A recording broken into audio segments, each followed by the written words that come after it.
Let us pray. God of compassion, we thank you for giving us another day in this holy season of Lent. Bless the members of this chamber and all who assist their important work as representatives of the people. We begin with prayer to acknowledge our dependence on you and seek to follow the example of Jesus the Christ. So by the sacrifice of Christ, teach us how to give. By the toils of Christ, teach us how to work. By the cross of Christ, teach us how to love. By the prayer of Christ, teach us how to pray. Our Father, who art in heaven, hallowed be thy name. Thy kingdom come. Thy will be done on earth as it is in heaven. Give us this day our daily bread, and forgive us our trespasses, as we forgive those that trespass against us. And lead us not into temptation, but deliver us from evil. For thine is the kingdom, the power, and the glory, forever and ever. Amen.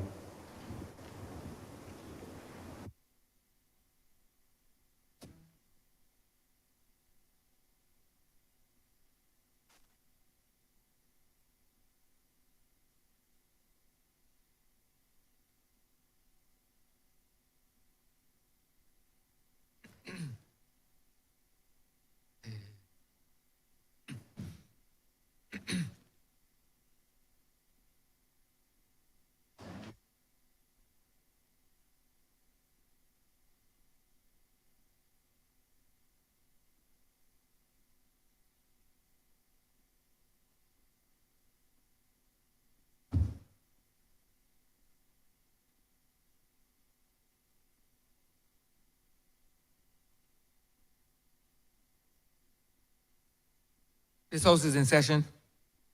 Minutes of the meeting held on February 6th, February 13th, February 16th, 2024 to be confirmed. Honorable Leader of Government Business. Thank you, Mr. Speaker. I beg to move that the aforesaid minutes be confirmed. The question is that the aforementioned minutes be confirmed. All those honorable members in favor, please say aye. Those against, please say no. We think the ayes have it. The aforementioned minutes are confirmed. Minutes of the meeting held on February 23rd, 2024 to be deferred. Mr. Speaker, I beg to move that the aforesaid minutes be deferred. Question is that the aforementioned minutes be deferred. All those honorable members in favor, please say aye. Those against, please say no. We think the ayes have it. The aforementioned minutes are hereby deferred. Announcements by Your Honor the Speaker. Messages from Her Excellency the President. Petitions, papers, government notices, private members' notices, notices of questions, reports from select committees. Honorable Leader of Government Business. Thank you, Mr. Speaker. I am pleased to lay the report of the Joint Select Committee on Social Sector and the Environment on the Child Protection Bill 2023, as well as the Child Justice Bill 2023.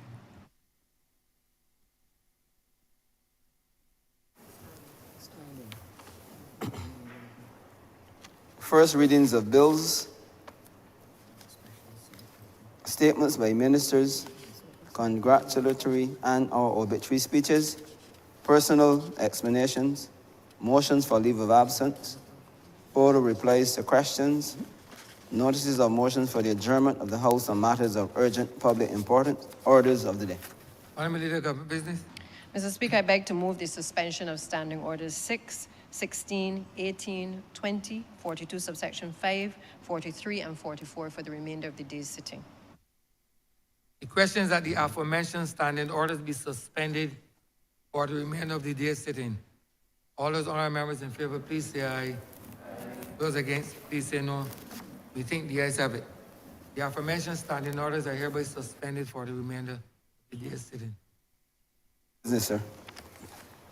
Government business is the order of the day. Order number 8, in the name of the Honorable Minister in the Ministry of Finance and Economic Affairs, to move the second reading of the Appropriation Bill 2024. Honorable Leader of Government Business. Thank you, Mr. Speaker. I beg to move that you do not leave the chair and that the House resolve itself into Standing Finance Committee for further consideration of the bill and the schedule to the bill. The question is that the Speaker do not leave the chair and the House resolve itself into Standing Finance Committee. All those honorable members in favor, please say aye. Those against, please say no. Me think the ayes have it.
This House is now in Standing Finance Committee.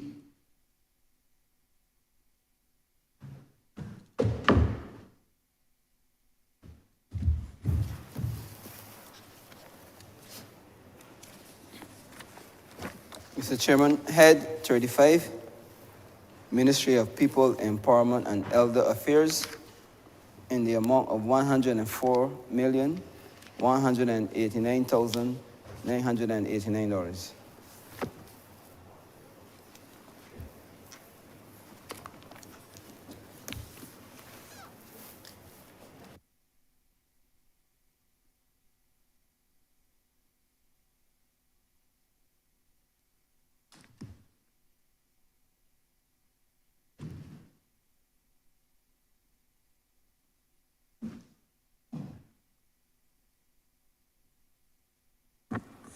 Mr. Chairman, I beg permission for my staff and colleagues to join me, please, in the ministry.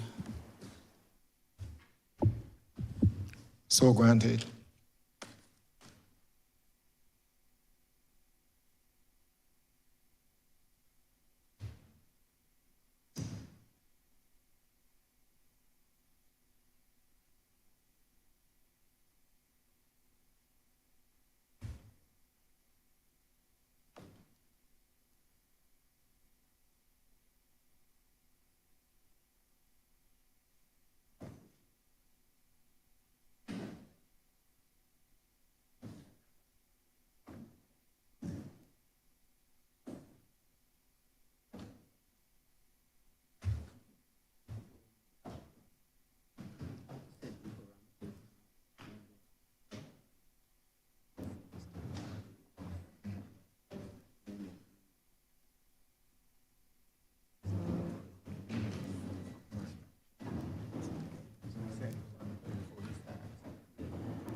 Before we proceed, the minister proceeds with his opening remarks. Just let me welcome those public officers to the House, and let me also clearly state the parameters under which this session is held. The minister, in his opening remarks, have 10 minutes. Other members of Parliament, when you begin with your questions, you have 3 minutes before you, in your opening remark, 3 minutes, and then you have 3 supplementary questions there. The leader of the opposition, you have in your opening remarks, and you will speak behind the minister, 10 minutes. 10 minutes in your opening remarks. I'm asking members to indicate clearly by, the usual procedure with respect to your name, your tag, so that I can identify the order in which persons have requested to speak. To the public officers with us, before you begin, in this session, you state your name and the position which you hold for the record of the House. Once you've done that the first time, you don't need to repeat it if you're going to speak a second time. But as you're speaking for the first time, you need to state your name and the position you hold within the ministry. I will also indicate when when you're coming close to the end of your time, within a minute or so before you complete your time, I will indicate so that you begin your wrap-up. Honorable Minister, you may proceed. Thank you very much, Mr. Chairman. I want to begin by thanking the staff in the ministry who are here with me for the excellent work they would have done. Honorable Minister, just sorry to interrupt you. Let me say to those persons sitting in the well, please turn your phones completely off, because even if they are on vibrate, they will affect the recording of this House. So turn your phones completely off for the duration of the time that you are in the well. Thank you, Minister. You may proceed. Thank you very much again, Mr. Chairman. I want to begin by thanking my staff who would have worked very hard over the last year to be able to deliver on the amount of programs that you will hear us discuss over the next few hours. I also want to thank my colleagues for all the work that I think that we've been doing over the last year as well. Mr. Chairman, I want to begin by setting some context with these estimates, sir, recognizing that I am the first on behalf of the government. I do not wish to spend the little time that I have discussing all social programming and the history of it, nor do I wish to spend time discussing this government's stellar record in social programming. Although I know we should not take it for granted, because the ILO reminds us that only 27% of the world enjoys a comprehensive social protection system. But what I do wish to do today, sir, is to have a conversation around what I term inclusive prosperity, and why I believe we are leveraging social policy to bring dignity and decency into the lives of people, using an economic growth model to help in this process. But the primary concern for us obviously remains people.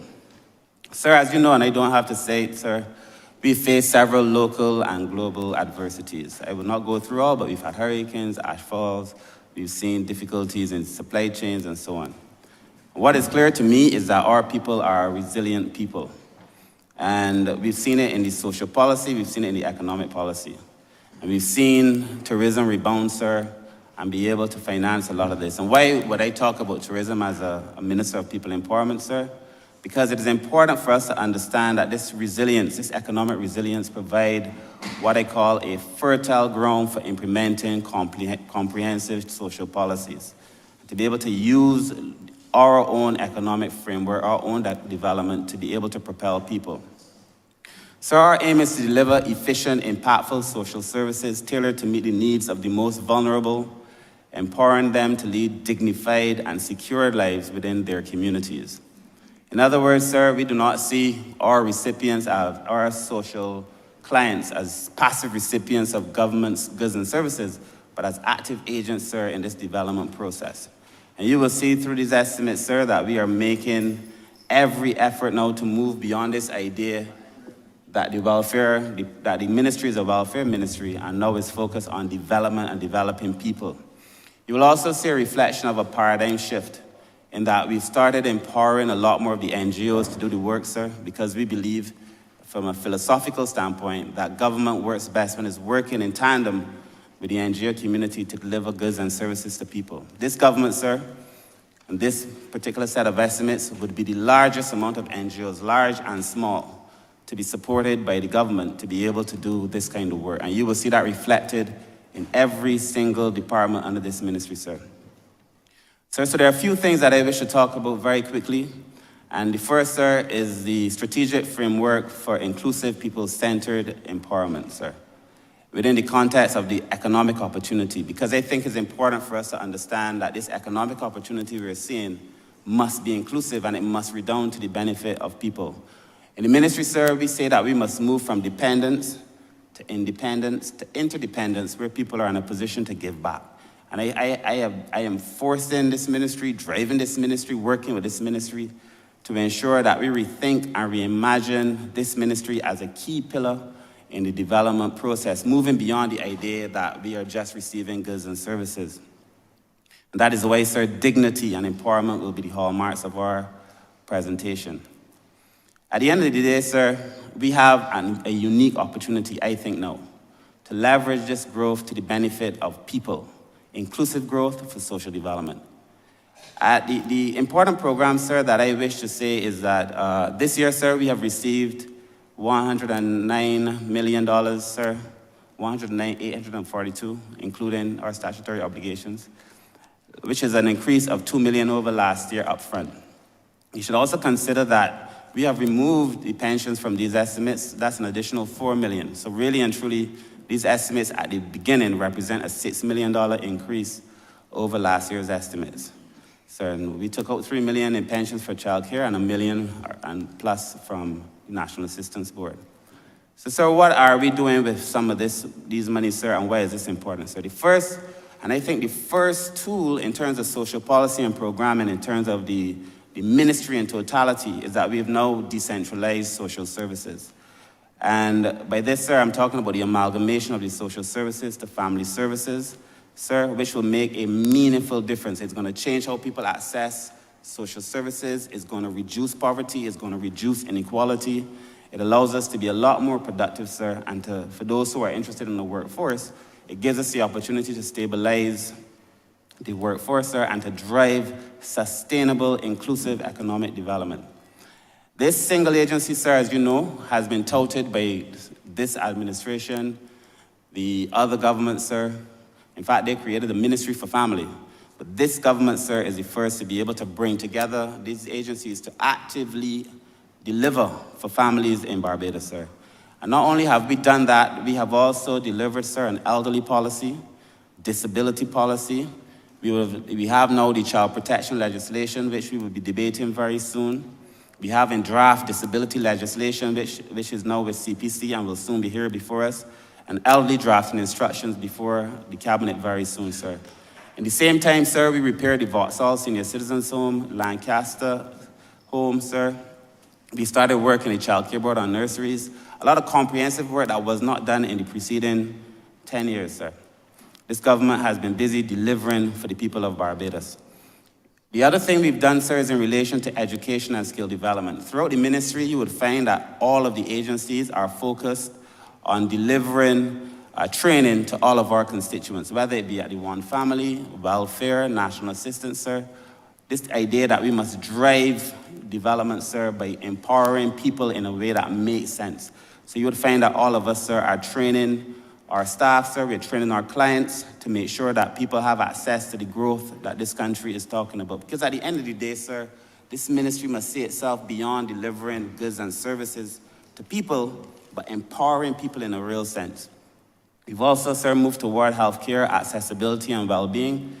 We have just expanded the HIV Commission to be now the National Wellbeing and HIV Commission, with a wider mandate, sir, to be able to make Barbados a healthier place for us to live, sir, and deliver again for people. The HIV Commission gained a lot of skills over the last few years, sir, in the work that they would have done. And then, sir, we have also now become a transformative directorate, sir, with part of the new amalgamation. In other words, sir, a big part of us, we used to talk about welfare to work. We've rethink that, sir, in a way that now says we must come from the very beginning to talk about transformation, so that essentially at the end of the day, people are empowered in everything they do. And then lastly, sir, a focus on gender equality and family support, again, throughout the ministry to ensure that both men and women can benefit, sir. If we look at these numbers, I'm watching the time. If we look at these numbers, sir, you would see that in every agency, considering what I said about the removal of pensions, every agency under the ministry has seen an increase in support, sir, which signals our desire, sir, and this government's commitment to look after people who are in need of help, sir. I would have mentioned that we renovated Lancaster and Vauxhall for about $3 million, sir. The first set of work done on these villages of this kind, this magnitude, sir. In addition to that, sir, it is the government's plan over the next year to begin building out facilities for older people in every single parish, sir, to make sure that as Barbados ages, and we now have a very aged population, the census tells us that 1 in every 5 Barbadians now is over 65, and 1 in every 4 over the age of 60. This tells us that we have to change the way we've been doing business, sir. The ministry, as you can see in our estimates, is serious about helping older people, sir. It was this government, sir, that brought on 420 elder care workers. It was this government, sir, that even though other people were cut, these workers were not cut. And in fact, what we did, sir, was to make sure we provided them this year with vacation, NAS payments, sick days, and stabilize the whole situation, sir, recognizing that this is important. We've also, for the first time, provided physiotherapists and nurses, sir, to be able to do the level of work that we intend to do for older people, sir. At the National Disabilities Unit, sir, we've also done significant work. You would have seen that we have brought the policy for disabilities. We're working on the legislation, and that draft policy is complete. We also had what we call the Hinkson Commission, but sir, they would have met with over 60 to 65 different groups in the process of compiling the most participatory consultation in the history, I think, of any such consultation. So very quickly, the Child Care Board, sir, has also seen an increase in its support, recognizing that pensions were also removed. And I would like to say, sir, the Child Protection Bill, which comes back to this House very soon, I believe the report is either has been laid or will be laid very soon. Sir, and why is that important? In 2019 to 2020, there were 495 cases of abuse reported. 2020 to 2021, 437 cases of abuse reported.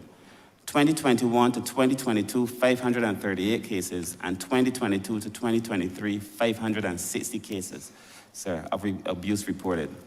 The figures thus far tell us, sir, that we're on trajectory for there or thereabout as well. In addition, we will be bringing on mental health nurses, recreational therapists, expression art, a number of things to make sure that the Child Care Board can function, sir, and in a way that is cohesive, sir, and for the benefit of the children. The last department, sir, recognizing my time, I will speak of very quickly, sir, is the Welfare Department, very quickly. So the Welfare Department is one of those departments, sir, that receive perhaps the most criticism in the ministry, sir, and I think not in a just way.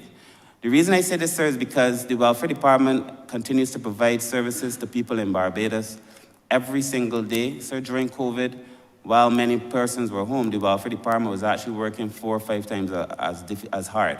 I'm very proud of the staff in the Welfare Department, sir. I'm also very proud of the work they would have done within recent times, sir, including customer satisfaction, counseling and guidance, sir, to be able to treat people better at the core. Obviously, we haven't gotten it all right, but we're working to ensure that we get it a little bit better. Sir, very quickly, we would have spent on food $7.7 million in 2022 to 2023. 2023 to 2024, it's only 3.9 million, sir. And we believe a lot of these reductions will be because a lot of persons' circumstances have changed, a lot of persons have gone back into the workforce, and so on, and you're seeing those numbers here. And we've also created a resilience unit, sir, and reintegration unit. This unit is to deal with shocks. You know, we've seen a lot of people, sir, not being evicted sometimes because of domestic violence or family issues, sir, to be able to deal with some of those issues, and also to address the issues pertaining to homelessness. And of course, sir, we've also done some work in the One Family program to bring 1,000 families. If a family averages 4 persons, that's 4,000 persons effectively out of poverty, sir. And to do so in a way that gives them dignity through training and empowerment in a real way, sir. So, sir, I conclude by saying that the ministry's social policy program is a strategic instrument for helping the vulnerable. This is not some ad hoc situation that has not been thought of, sir. We clearly have done the most work in relation to legislation. We're changing the administration. We're changing the delivery system, sir, and laying a foundation, I think, for robust economic growth for all. Because at the end of the day, sir, what persons who are our clients have told us is that they want to be part of the bigger picture of Barbados. They do not just want to be seen as a welfare client, sir. They see themselves as being part of the productive processes. And that is how we are now imagining the delivery of social policy. Thank you, sir.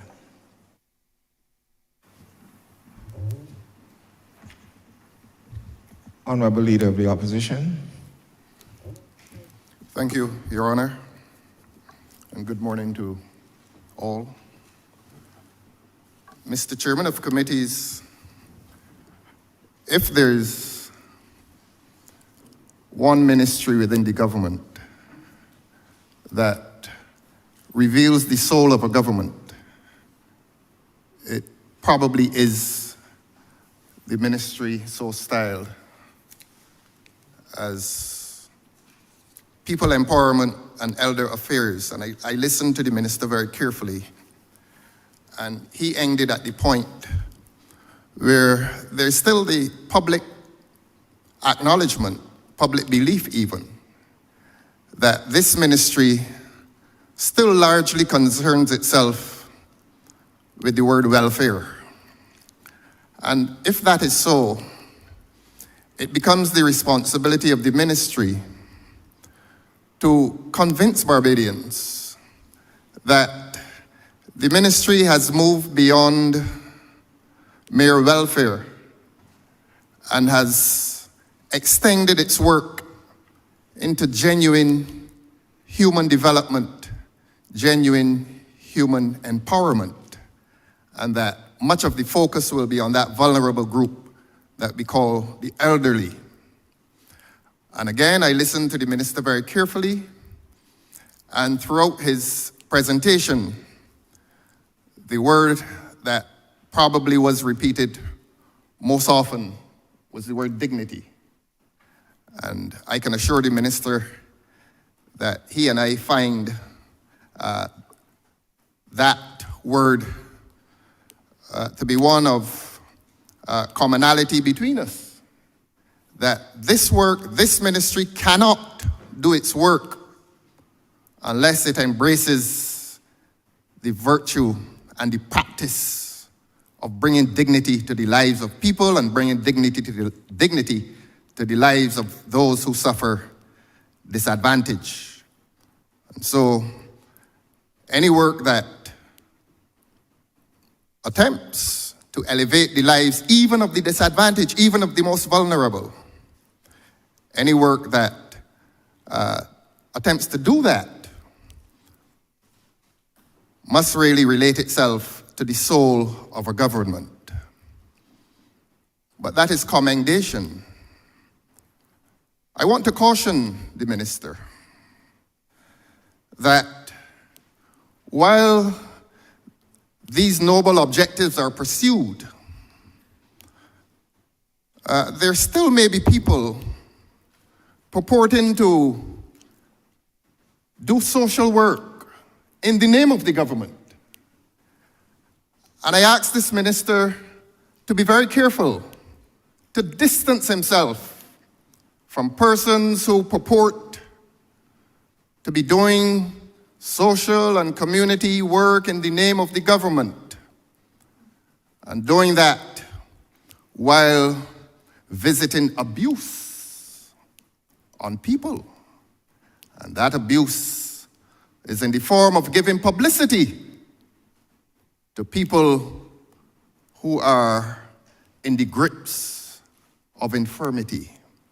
I don't mind saying in this forum that in the last few days, high publicity was given to a lady in her infirmity.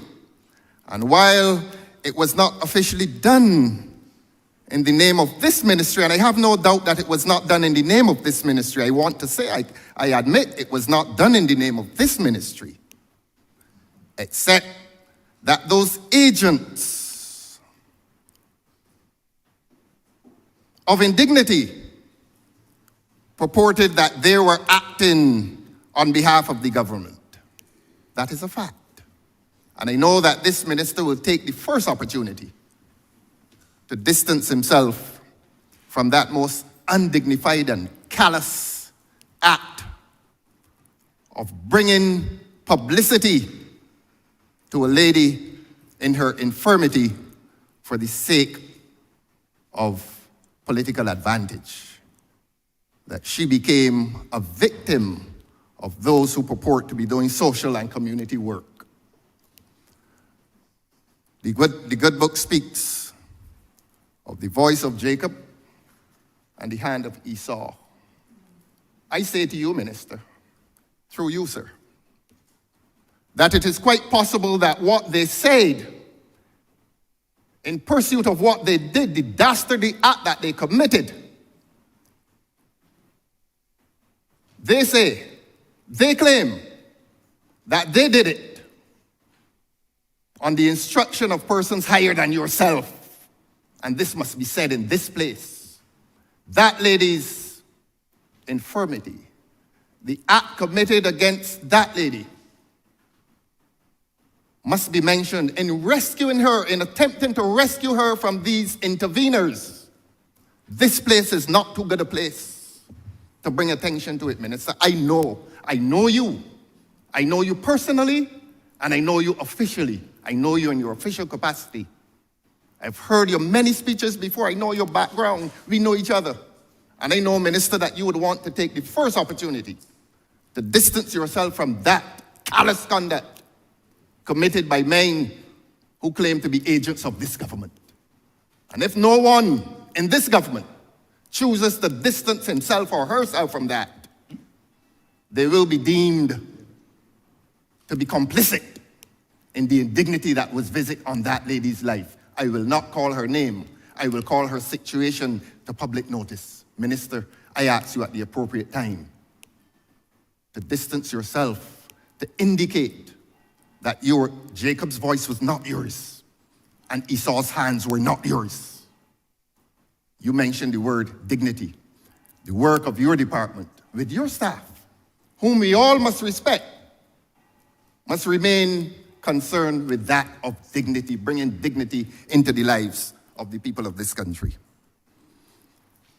It is one of the facts of the life of your work that money has to be the means towards social development. And I've listened to you carefully. And you've indicated quite correctly that money is the means and not the end. It is not only about money, except that it is about elevating lives to a place of social development. And so if money is the means, there must be a policy of social care. And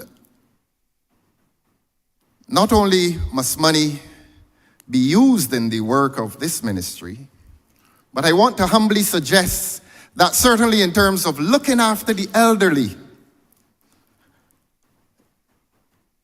I don't know what is the precise program that your ministry pursues, but one wants to see a Barbados in which our elderly, as long as they're able to traverse the doors of their houses, that they can enjoy this beautiful country like the rest of us.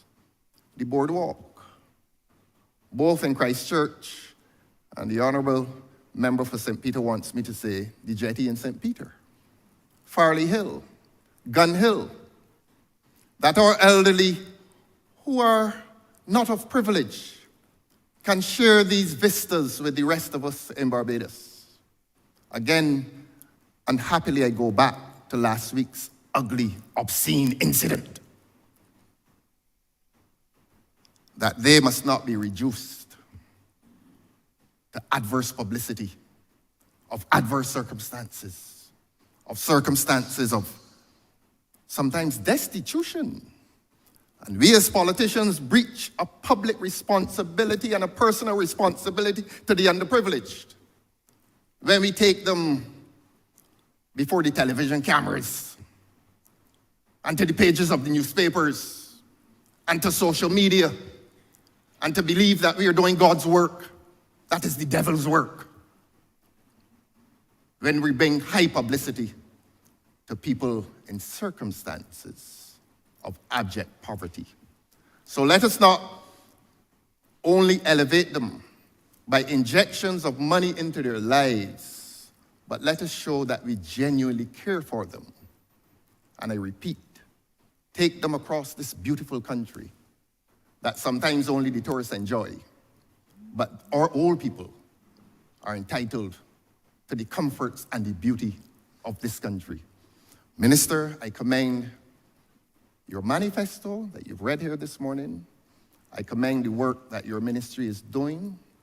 I commend the effort to transform that work from mere welfare, from mere financial work, but to transform that work to an expression of human compassion in which we treat our elderly as human beings, as persons who we recognize made the sacrifice for us.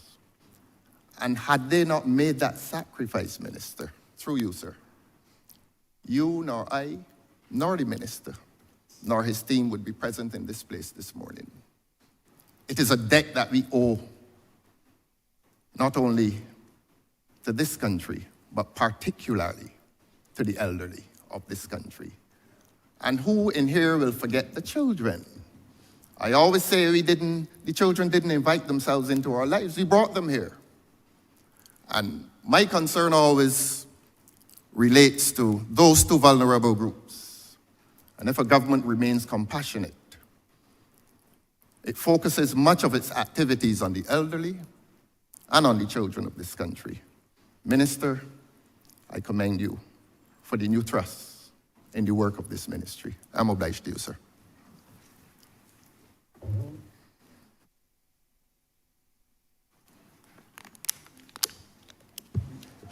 Thank you very much, Honorable Member, for your comments, sir.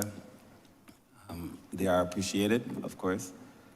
I must say, in the concept of dignity for me, you know, my election slogan, everybody knows, people over politics. I've been very focused on people, the ministry very focused on people and on dignity.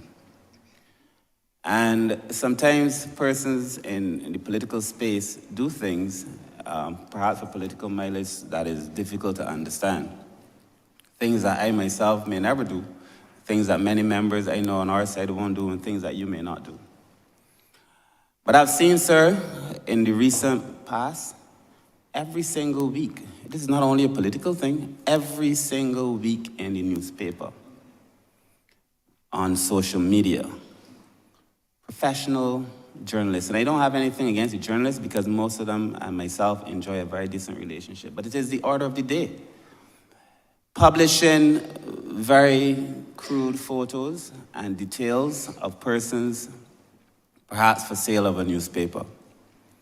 I saw, since I've been minister, persons go into town, video 2 persons with disabilities, make statements about those persons with disabilities and circulate it.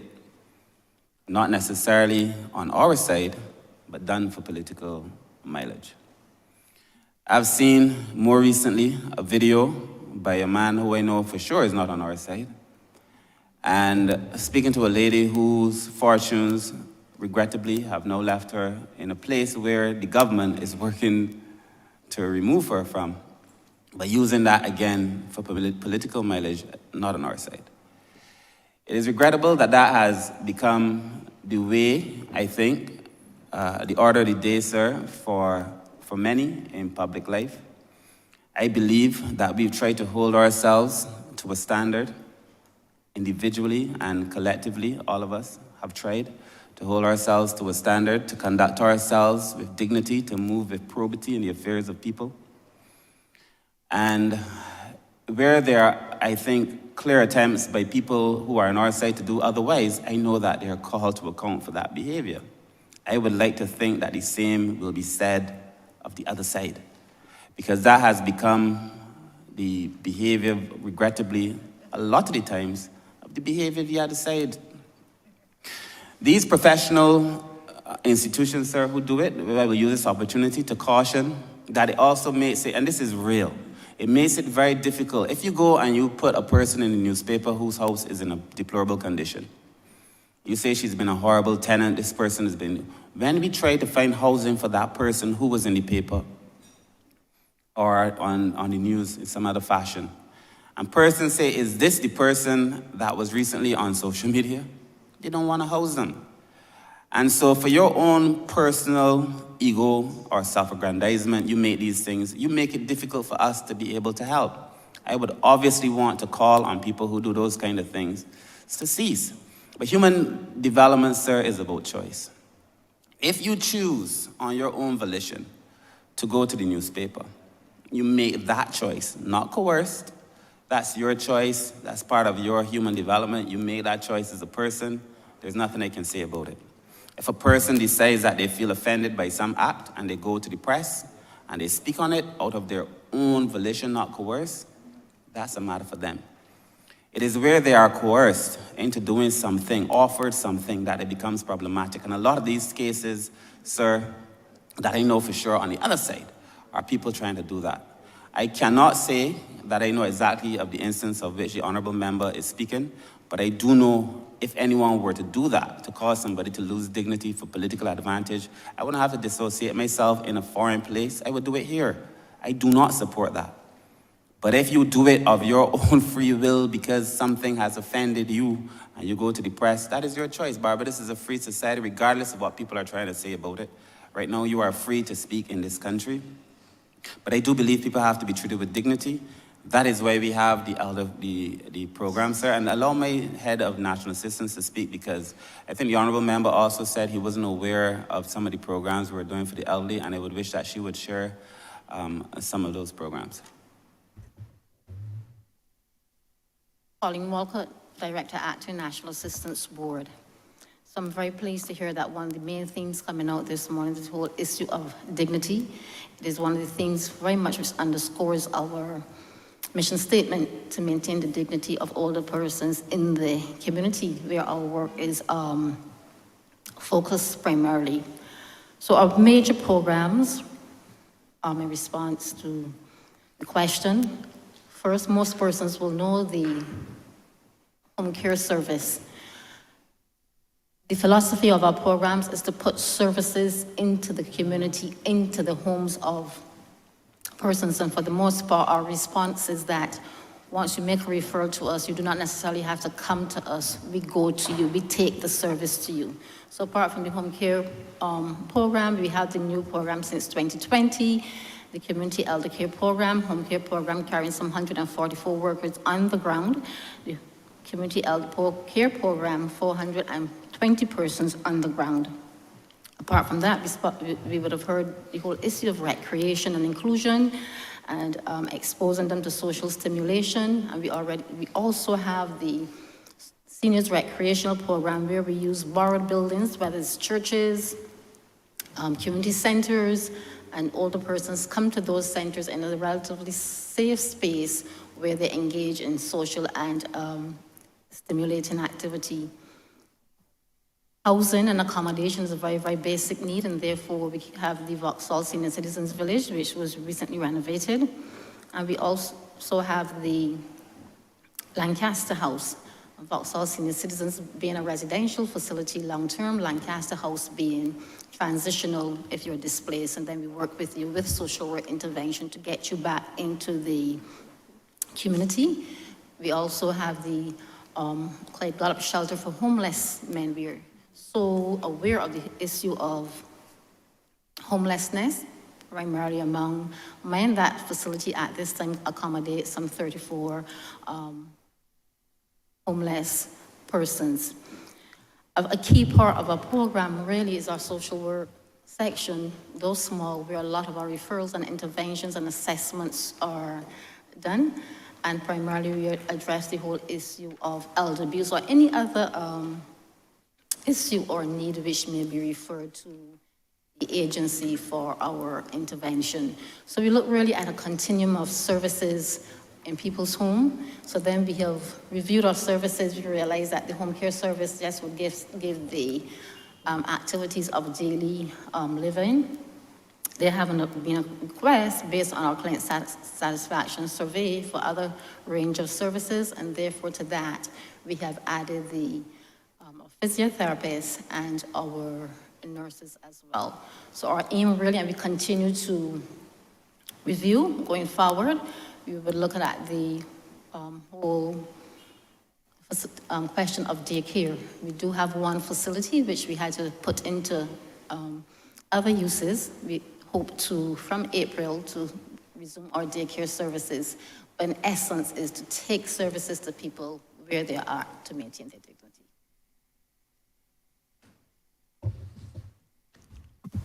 Honorable Member for Christchurch West. Thank you very much, Mr. Chairman. First, Minister, let me commend you for the tremendous work that you're doing in the ministry. It is absolutely clear how important the ministry is and how important it is to the lives of the people in Barbados, especially the vulnerable people who often cannot help themselves. Minister, you know I have certain concerns, and the first one, I believe I've made reference to it before in a previous estimates, and it relates to many times constituents approach us as members of parliament. I'm sure you get approached many times as well, saying that they have been to the welfare department because they're asking for rental assistance. And I see in your estimates that you provide significant numbers of money in rental assistance. However, oftentimes they're asked, they said, the welfare department will say that yes, we can provide rental assistance. However, you need to go and find a landlord that's prepared to take the money from the government, the welfare department. And they often have difficulty because you oftentimes get many landlords who are not prepared to sign on to the program to be able to take that, to assist those people, those vulnerable people, and to get that assistance in terms of housing. What innovations has the ministry taken to address this problem, which is a clear problem that we have people who are seeking to be housed. We have a ministry who is willing to assist to get those people housed, but yet still we have landlords who are not prepared to take on that responsibility for those people. That's my first question. Thank you very much, Honourable Member. I will speak and then ask Mr. Pollard perhaps to fill in the many gaps I'm sure he will leave. As you said, sir, in the estimates, it is clear that we've put significant funds toward rent.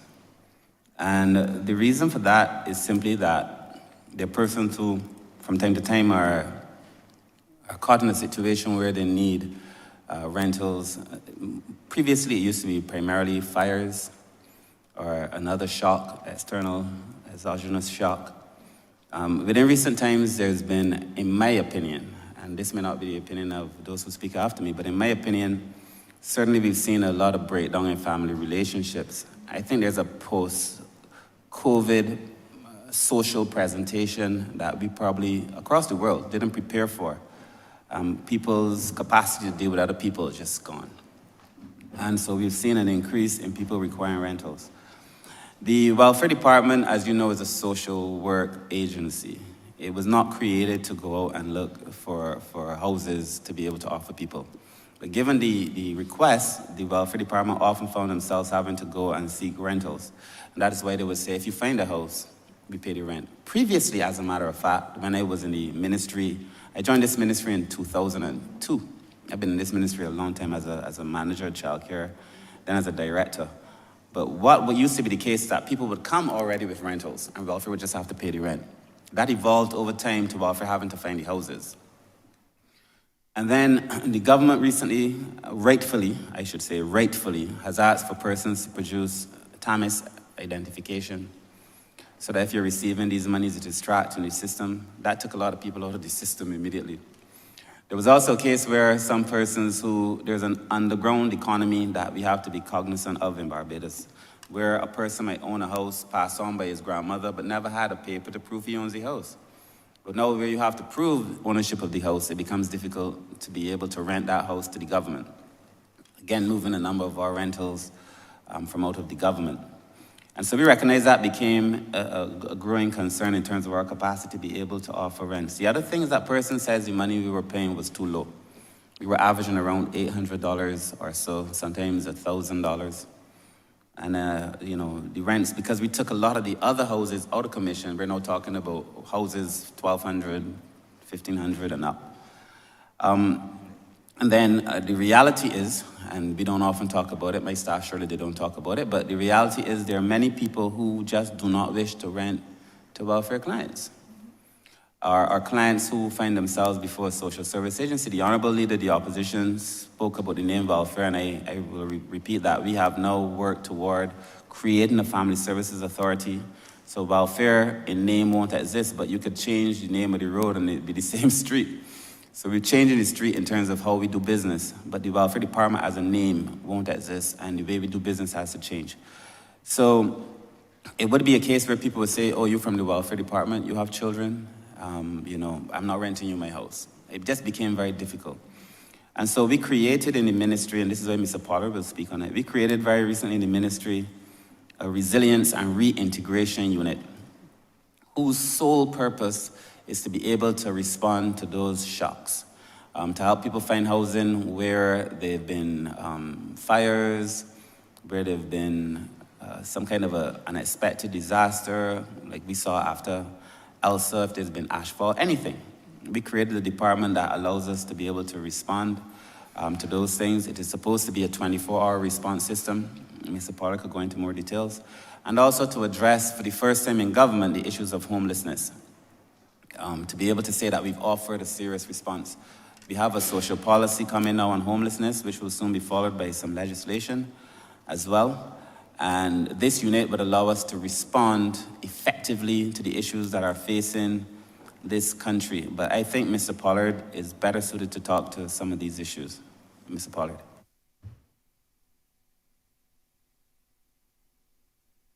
Good morning to everyone. Andrew Pollard, Coordinator at present Poverty Alleviation and Reduction Program. As Minister mentioned, we are about to launch the Resilience and Reintegration Unit. So the Poverty Alleviation and Reduction Program will become the Resilience and Reintegration Unit. Speaking specifically to the question the Honorable Member raised, yes, we recognize that over the years, persons have been more or less averse to working with the Welfare Department in terms of rent, and also because of the particular way in which the persons can access rent through the Welfare Department, which is, as the Honorable Member said, the persons have to go and look for a house and a landlord that would cooperate with the Welfare Department. Overall though, and there's been a challenge where persons have had the impression for one reason or next that government doesn't pay. The Resilience and Reintegration Unit, now we are moving to more or less dissipate those those charges. And what we have decided we would do is we would look for the house. So that immediately removes a burden from the potential beneficiary. But not only that, we will offer to pay the utilities.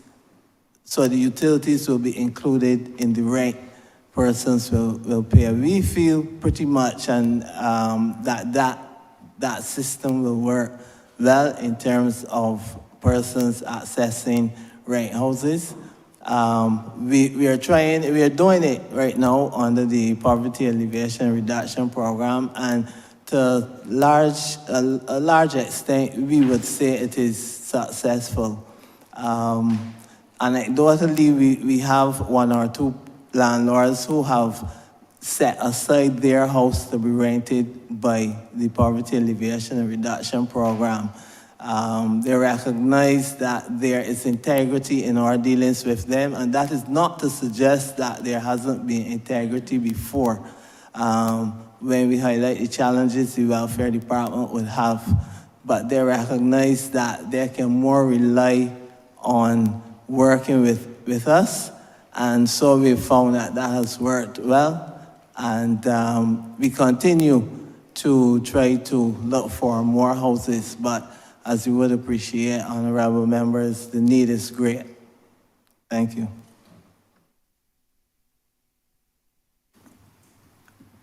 Thank you very much, Minister. I didn't hear either you or Mr. Pollard mention. I think I saw an ad somewhere, and this is not my second question. This is just an addendum to it. I saw an ad somewhere that I thought that would have assisted you.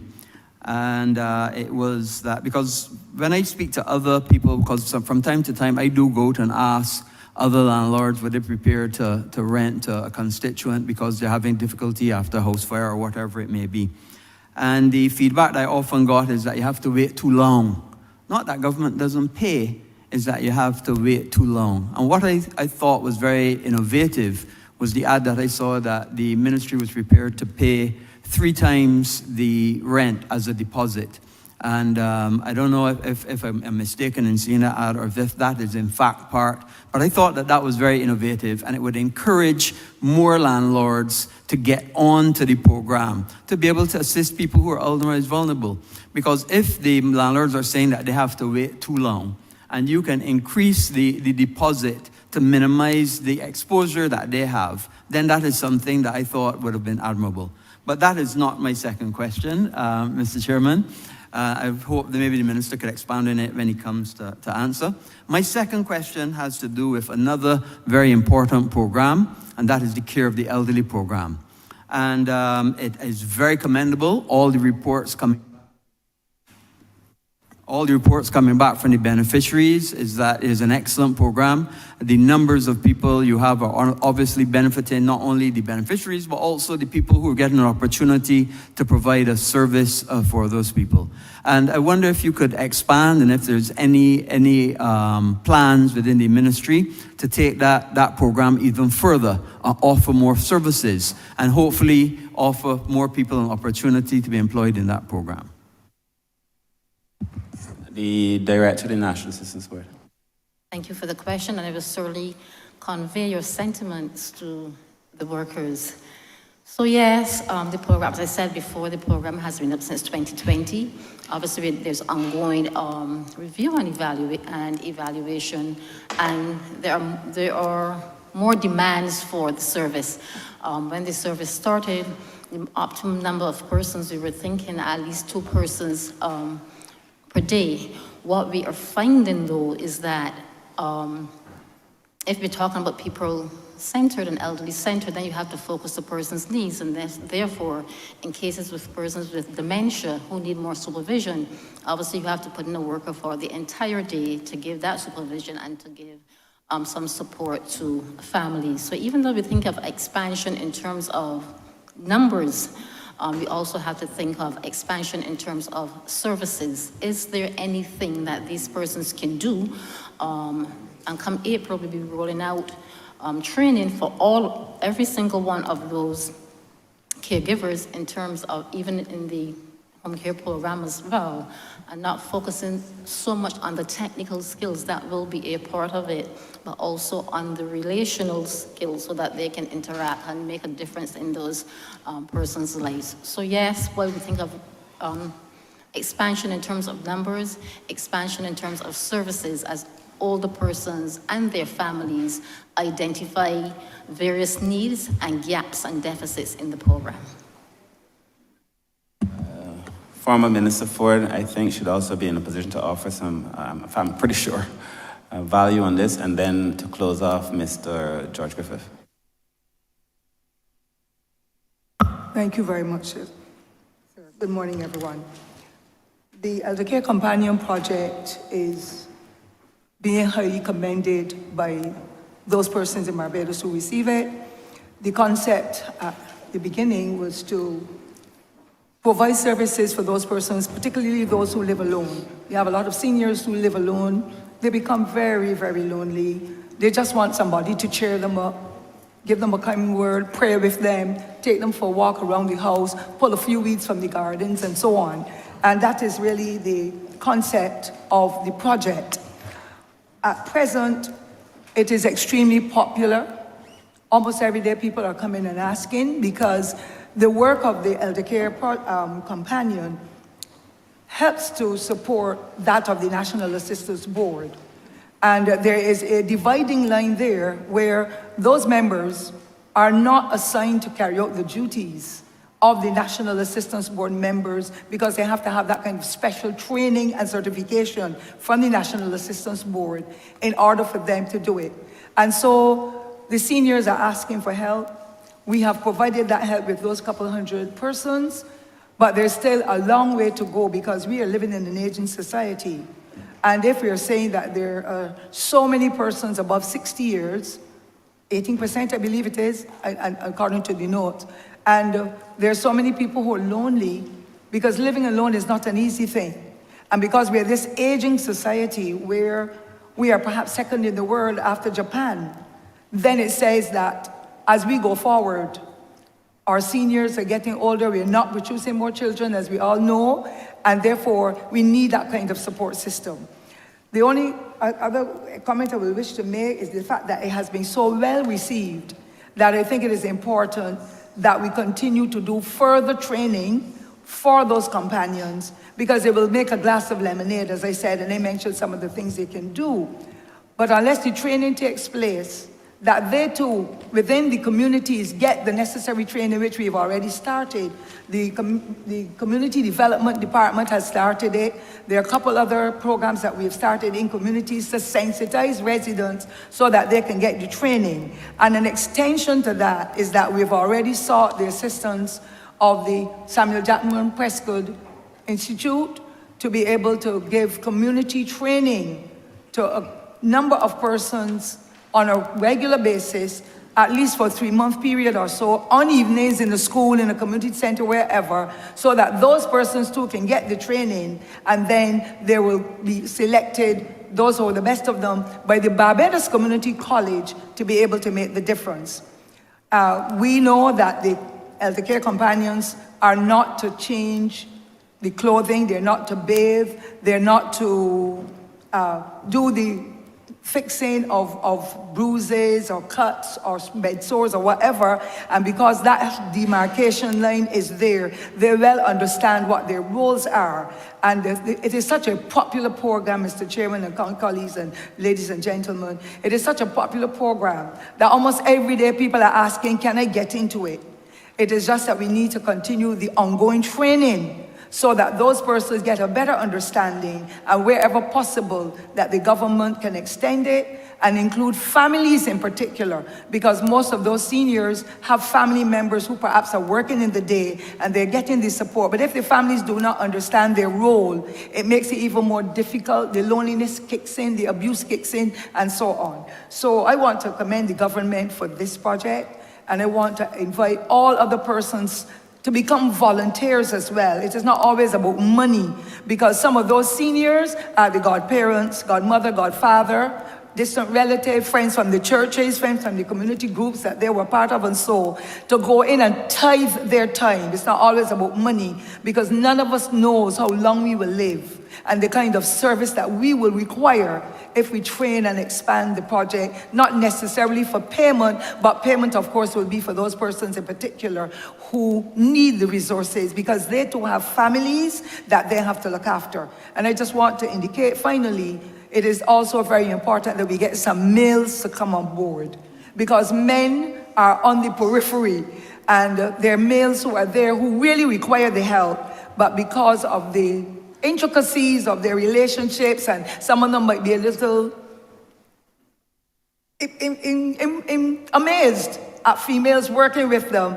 I can imagine it's causing some challenges. Plus, conversations with men to men is not the same as conversation with women and men all the time. Some of them just want to go down memory lane when they played dominoes in the village, when they were able to cut canes together, when they were driving the buses and so on. The conversations are not always the same. And so I highly recommend that the government will continue to work towards this project, and that we continue in our department with the elderly department, that we continue to reach into the communities and sensitize persons that they can go and volunteer their time to be able to make a difference in the lives of those individuals who are generally living alone, but just need that kind of stimulation to be able to keep them abreast of what is happening. And of course, the National Assistance Board's program is highly recommended for Barbadians as well. And I can't leave out Q in the community, where so many thousands of seniors go out because they know that the environments they're in, they're going to meet old school friends,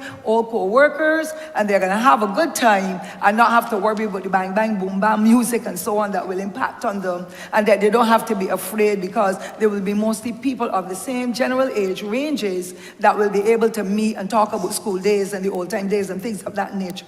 So I want to highly commend those persons as well, and the ministry for the concept that has been developed. And I understand that down in the Caribbean islands, they have been promoting it. They've had some activities that they're looking towards implementing a similar program, because at the end of the day, seniors are our nation builders, and they too must be looked after in their twilight years. Thank you, Mr. Chairman.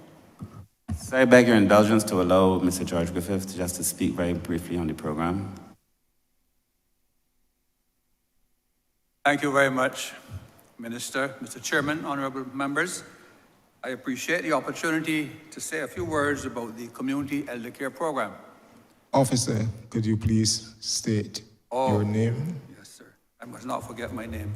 I'm George Griffith. I'm the coordinator of the Community Elder Care Program. Thank you very much. I'm grateful for the opportunity to say a few words about this program, which is now 3 years old, and has been considerably successful given the realities of our times. And I would like to mention, first of all, the goal of the program and 3 short objectives which would put into sharp focus the philosophy of this program. The goal is to strengthen the rights, welfare, and dignity of older and vulnerable persons in Barbados through the provision of enhanced social care. And the 3 objectives are: 1, to provide a comprehensive program of personal support for the elderly and vulnerable persons in their homes. Secondly, to provide a client-focused approach in support of the independent living of the elderly and other vulnerable persons. And lastly, to provide a complementary array of social services in support of those services provided by the Home Health/Home Care Program of the National Assistance Board.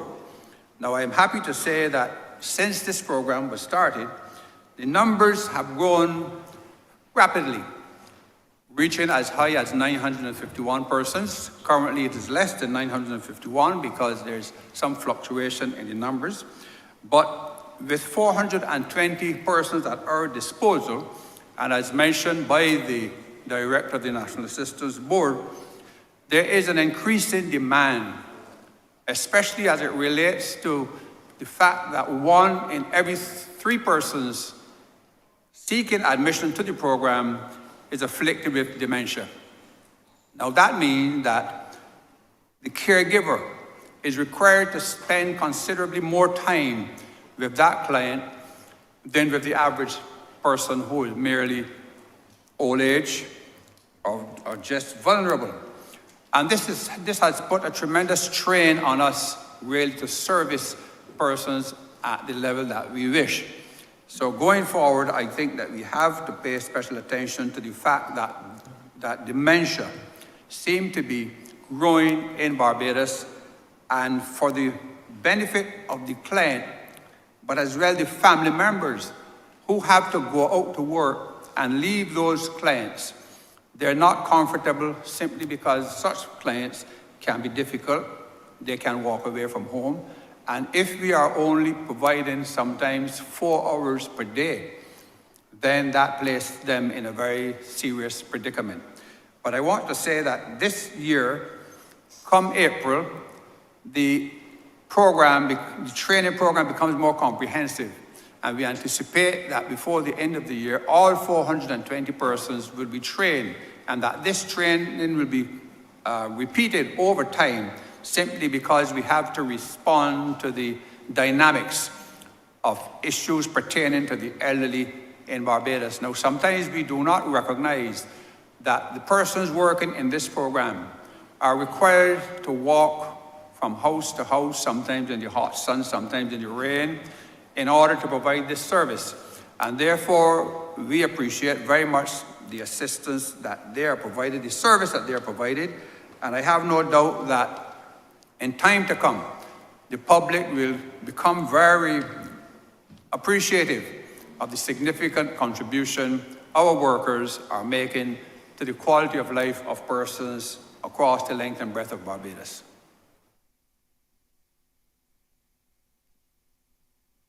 Thank you very much. And then very quickly, sir, because the honorable member had raised it when he first spoke in relation to the rent, I just want to make it clear that the position of the government now is that if persons are willing to rent to us, we are prepared to offer 3 months rent up front to allow that person to have the comfort of knowing that the monies will be there up front, and to ensure that monthly thereafter, that person will be receiving their rents on time. The ministry is very serious about finding new landlords who are willing to enter into this relationship. That is why we ran the ad, sir, to encourage people to come forward. And so I want to use this opportunity to encourage landlords to come forward, to be able to play their part in delivering proper social services and social programming to those in need who need it. We will offer the monies up front. We also give the commitment that we will be working with the persons who are in their household to guarantee that they do not destroy their houses or that they cause the houses to lose value in a partnership. So I really want to use this opportunity just to encourage persons to come forward and to rent. 3 months rent up front.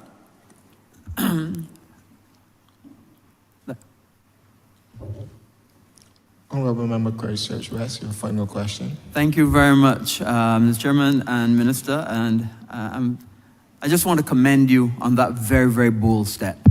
I believe that then once landlords have the understanding that they'll be front-loaded in their deposit, that in terms of the 3 months rent up front, that that fear of having to wait for extended periods of time to get reimbursed for their rent, when they have commitments, mortgages and utilities and so on, is commendable. And I hope that many of the landlords across Barbados would take up that opportunity to be able to offer their facilities and enhance the accommodations and the range of accommodation available to you for vulnerable persons. My last question, Minister, has to do with the 1,000 Family Program. And clearly, I know that as you went through all of the departments, you came to the end and didn't have a chance to expand on the 1,000 Family Program as time did not permit. Clearly, this is a new, innovative, and excellent program, again, for vulnerable people. And I know the people that I've interacted with who are on the program are very excited and look forward to seeing the program fully rolled out in time. And I would ask now if you could expand for the benefit of the Honourable Chamber on the 1,000 Family Program and what expectations and what goals you then see coming from that program and what deliverables you would expect for that program to have. Thank you. Thank you, Honourable Member, for this opportunity. You were right, it came at the very end of my presentation. I didn't want to overstep. I'm concerned I'd already overstepped my time. So I would allow Ms. Daniel, who's the coordinator of that program, to speak to the program, but I feel I need to offer a clarification up front. Not to you, but in relation to what I'm hearing coming from the other side. The 1,000 Family Program is a program where we are offering support to 1,000 of the most vulnerable families in Barbados.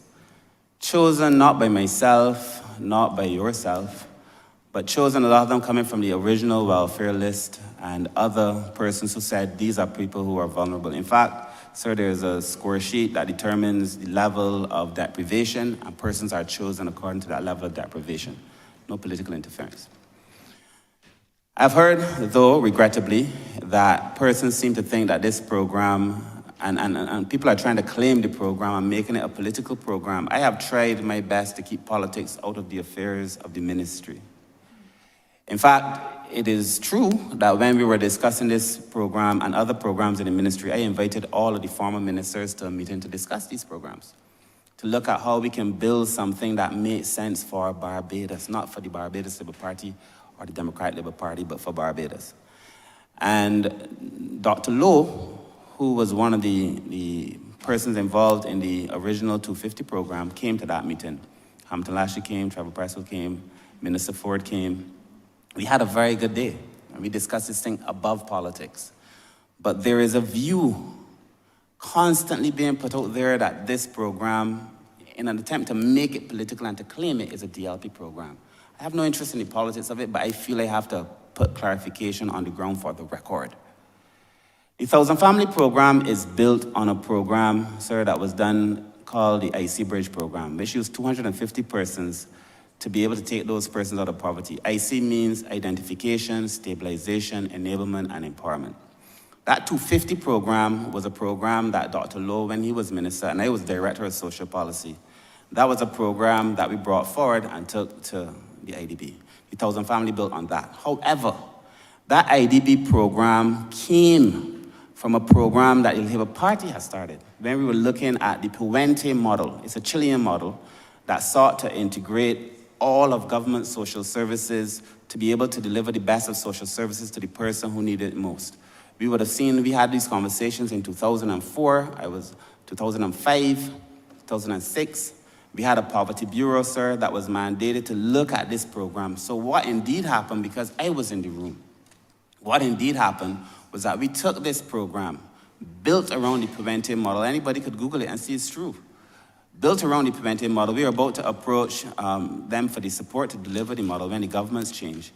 But it was built on this framework from 2004, 2005, 2006. The IC Bridge program came from that original Puente model that we had put the framework in place in 2004, 2005. It is not a DLP program. Regrettably, I don't feel that I should have to explain whether it's a DLP program or a BLP program because it is a program for the people. But the Democratic Labour Party seems hell-bent on trying to claim the program. And I feel that we have to set this record straight. And so for those who want to call in program very recently, misinforming the public, rather out of their own ignorance or deliberately, I just felt the need to clarify it. Now, the tenets of the program, I will ask Ms. Daniel to speak on because it is a really good program for the people of Barbados. So we'll ask Ms. Nicole Daniel, who's coordinated the program, to speak on it, please. Hi, good morning. Nicole Daniel, Social Development Project Manager for the One Family Program. Thank you, Honorable Member, and thank you, Minister, for the brief introduction as it relates to the One Family Program. Now, the program is a very holistic and transformative program. It seeks to move away and provide a transformative shift and a paradigm shift away from the welfare system. So the welfare system, you know, if you need some assistance, if you need food, you would go to the welfare department and you would ask for assistance with food. But we are going a little bit deeper in our program. So we want to find out from persons, why is it that you need food? Is it that you need food because you don't have employment? And then if you don't have employment, why don't you have employment? Do you need additional educational skills? Do you need some level to provide greater employment opportunities for you? So the program, as I said, is very holistic. We meet the families where they are at. So we currently have 50 social workers who work with 20 families each. And through this program, we definitely will be providing genuine care. So we want to ensure that the families get the support that they need, because oftentimes persons just need some guidance. They don't know where to turn, they don't know how they can get this particular assistance, so the social worker works with them hand in hand. Now, the program is founded on the IC Bridge model, which stands, as a minister would have indicated, identification, and we have identified these 1,000 families through the eligibility score sheet. We would have assessed over 2,500 of these families and selected the most vulnerable 1,000 families. The program has 6 key pillars. The first pillar is personal identification, where we seek to ensure that each of these families and the members of these families have the requisite identification. Now, we all know that in order to access any social services across Barbados, that you need the relevant identification. So we work with the Electoral and Boundaries Commission, we work with Registration Department to ensure that the clients get the necessary identification. Another pillar would be education and human resource development. Now, education is very key to moving a person out of poverty. So what we do, or we ensure, we've partnered with a lot of educational institutions to provide that level of education where they can develop personally and be able to be in a position to have greater skills and, become more employable. The human resource development side of it, of course, we have to ensure that persons have the requisite CV writing, interview techniques, so that their opportunity when they actually go into the world of work or looking for opportunities with regards to work, that they have a better chance to land a job. Another pillar would be the health promotion. Now, our population of vulnerable persons have a lot of NCDs. And what we want to do is have them to have greater access to greater health opportunities and promotion. And we want to make sure that they eat better. We know that their budget is quite tight, but we still want to make sure that they eat right. We are partnering with a number of organizations where we want to actually start a backyard gardening project for persons to, just a half can, nothing too big, but to help for them to be a little bit more self-sufficient. One of our key things, another pillar would be family dynamics. And the family dynamics pillar of this program really depends on the mindsets of clients. And mindsets is very important because what we have found is that, you can't just change overnight. You need a lot of interventions, you need some assistance, you need counseling, you need the right tools in order to move. We will be providing the necessary tools along the way to help enable these clients, for them to move from a stage of dependency on the system to a stage more of independence and then interdependence. So the mindset of these families is going to be one of our critical things that we will be doing throughout the ARM program, because we have to recognize our value system, our family value system. And we have seen a lot of dysfunction within our families, and we want to help, with the development of this particular area. Then we have housing, and I know we spoke about housing and having the reintegration and resilience unit, but a lot of our clients, what we have found now from those 1,000 families, have a lot of poor housing conditions. And while this project is a community project, and we work closely with the Ministry of Housing, RDC, UDC, National Housing, what we need to do also is to also reach out to our community groups, to construction companies, to help in this endeavor, because we know that government can't do it alone. Another pillar would be employment. The employment pillar, obviously, for most persons, when we think of poverty, we see poverty as persons not having a job or not having the income necessary coming into that household. So for the employment element of it, we want to ensure persons get the relevant skills. We have, as I said, upcoming on Friday, we actually have a resume writing workshop for some of our clients, and then the following Thursday, then we will have some interview techniques workshops with the said clients. One and final pillar would be the income and social benefits pillar. Now, the income and social benefits pillar is more so for the stabilization part of this program. And this is where we currently are in the program of the ISEE. We've identified the families. We are now in the process of doing the stabilization. So we are doing more or less needs assessments. We need to find out what are the needs of the clients. We recently, over the last 2 weeks, would have met with the 1,000 families through an orientation process.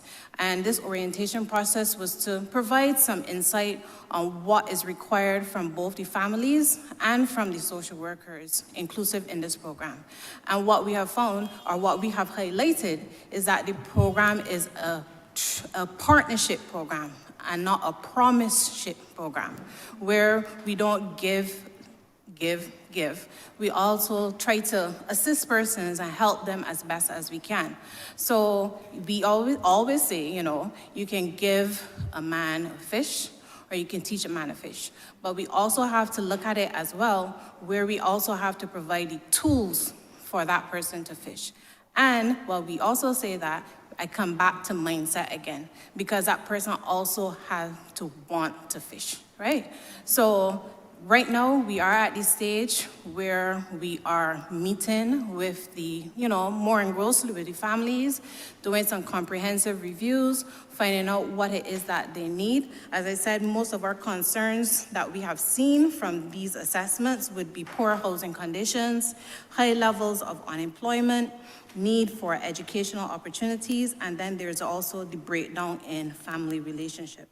So what we are going to proceed during the next weeks, during the next financial year, is offer programs in parenting, programs in self-esteem and motivation, programs, and we've joined with the National Financial Literacy Program, where we teach them, about the skills as it relates to budgeting, etc. When it comes to employment, as I said, with the 2 workshops that we have coming up, we get persons with the CV, and we're going to work with the private sector, as well as the Barbados Chamber of Commerce, to see if they have employment opportunities to offer some of our clients. And what is good about the program as well, because they work one-on-one with a social worker, the social worker can always check up on them, find out if they are doing what they're supposed to be doing. As I said, we meet them where they're at. Officer, I will meet you where you're at right now. You have exceeded your time. Okay. Wrap up quickly. Right. You will have other opportunities, I'm sure. Okay, right, thank you. But as I said, once we are in a position to provide relevant assistance, we are here to assist as best as we can. Thank you very much, Minister and Officer. Clearly very expansive, and obviously you're doing fantastic work in the ministry and for the people of Barbados. And that is exactly where you're doing the work. And irrespective of what people say in the public domain, let that not distract you. The people are the beneficiaries that you're working towards. Mr. Chairman, I yield back. Honorable Member for St. James North. I thank you, Honorable Chairman. I first wish to commend this minister and his technocrats for the tremendous job they've been doing in trying to fulfill their strategic goals, which the ministry has as its primary focus to alleviate or eradicate intergenerational poverty in the short and medium term, and the elimination of poverty in the long term, thereby contributing to the overall socio-economic development of Barbados. And this has to be one of the primary goals of any government, to try to eliminate this intergenerational poverty that the vast majority of our people, those who are black descendants of slaves, found ourselves in from pre-colonial times. I wish to speak towards the Honorable Leader of the Opposition, his challenge to honorable members, and to say that a few months ago, in fact, they had a video circulating by someone who was a self-confessed and professed agent of the political party of which he now finds himself as political leader, over a constituent of mine that I found was extremely deplorable and despicable. And I would trust that he would use his office now as the political leader of that political party to condemn those kind of acts. I wish to speak, Honorable Chairman, in terms of sub-program 423 programs, or rather program 423, sub-programs 435 and 440 of this head, and to, which deals with disabilities, sir. And to again commend this ministry for the work it has done in advancing the lives of people with disabilities over the last 2 years with the formation and establishment of the committee of which I had the honor to chair.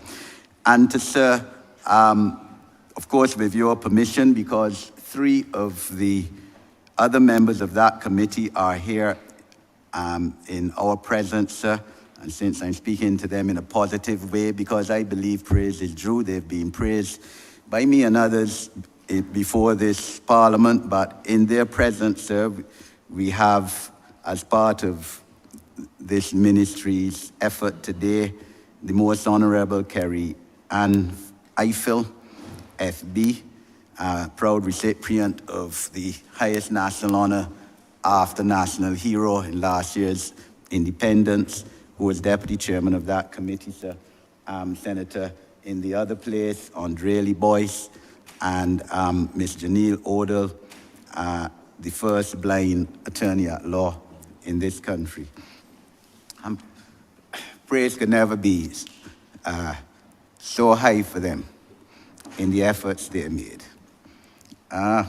So I want to give Minister, you and your officers, the opportunity to speak in terms of the implementation of the policy to improve the lives of persons with disability, the national policy, which was accepted and approved by Cabinet on the 21st of September last year.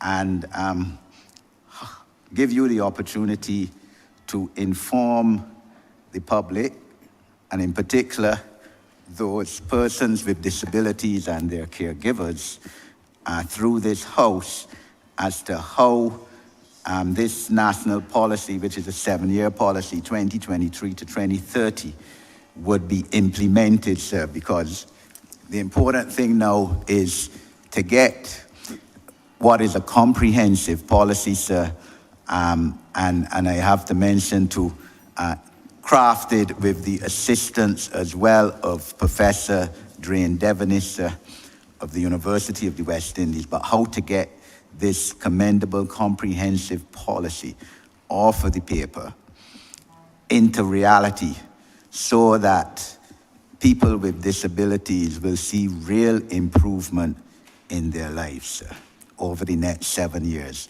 In the short term, because they're short-term goals, medium term and long term. Thank you, Honorable Chairman. Thank you, Honorable Member. I think I would want to, just before I speak to where we're going with the policy, to ask the Most Honorable Kerry Ann Eiffel, who would have been Deputy Chair of that committee. First of all, let me just thank you, Honorable Member, for your sterling chairmanship of that particular committee and for the 60-plus meetings you held across Barbados. But I think before I discuss what the plans are in relation to what was designed and developed by your team, I think it would be fitting for the Most Honorable Carrie-Ann Eiffel, Deputy Chair of that committee, perhaps to speak to the meetings, perhaps to speak to the process or the policy itself, but to give some further edification to the Barbadian public about the policy before I speak after about where we are and where we're going to go with it, sir.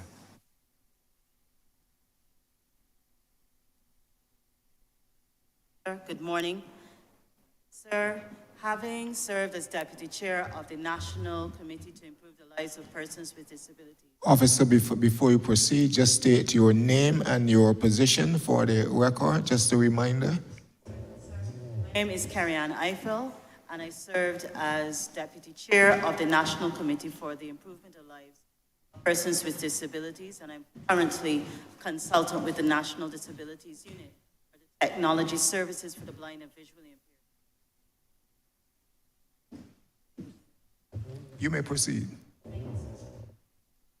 Sir, over the 9 months for which the committee did our work, the Minister has already spoken to the 60+ meetings, the several public engagements, the town hall meetings, the consultations, very wide consultations with the community of persons with disabilities, the work of the consultant in pulling the policy together in a timely manner.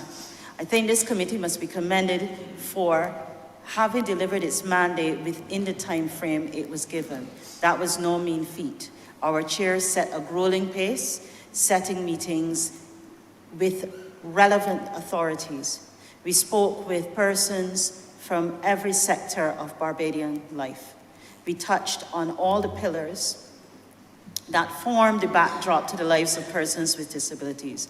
And so the eventual policy, which spans 2023 to 2030, has resulted in a document and a drafting which represents the needs and the abilities of the community of which I am proud to be a part.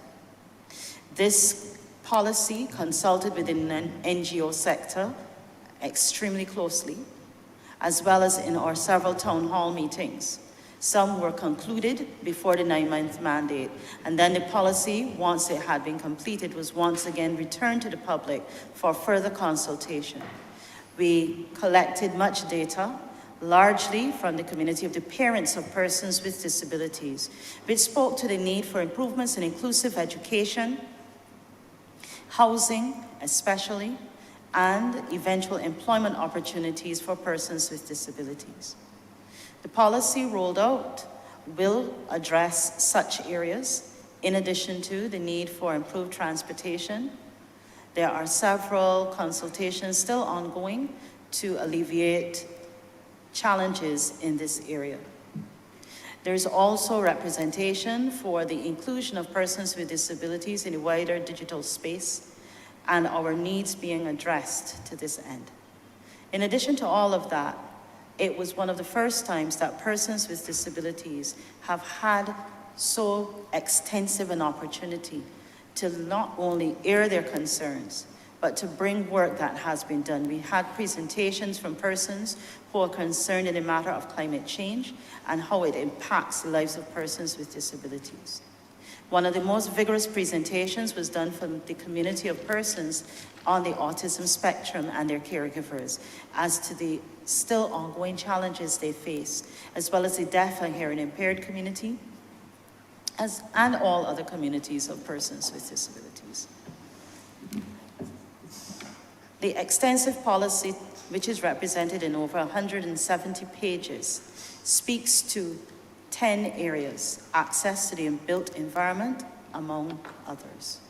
Over the years, we've seen improvements in this area with persons working towards a more inclusive approach to presenting their built environment. But still, it is not enough, and we still face many challenges when we seek to do our business in the wider space. It was my privilege over the time frame to sit on various panels, to engage with our fearless and tireless chair and the other persons. All 8 of us represented the community of persons with disabilities in a variety of ways. And that too is truly representative. 4 persons of the committee themselves had disabilities, and the other 4 had family members or were caregivers of persons with disabilities.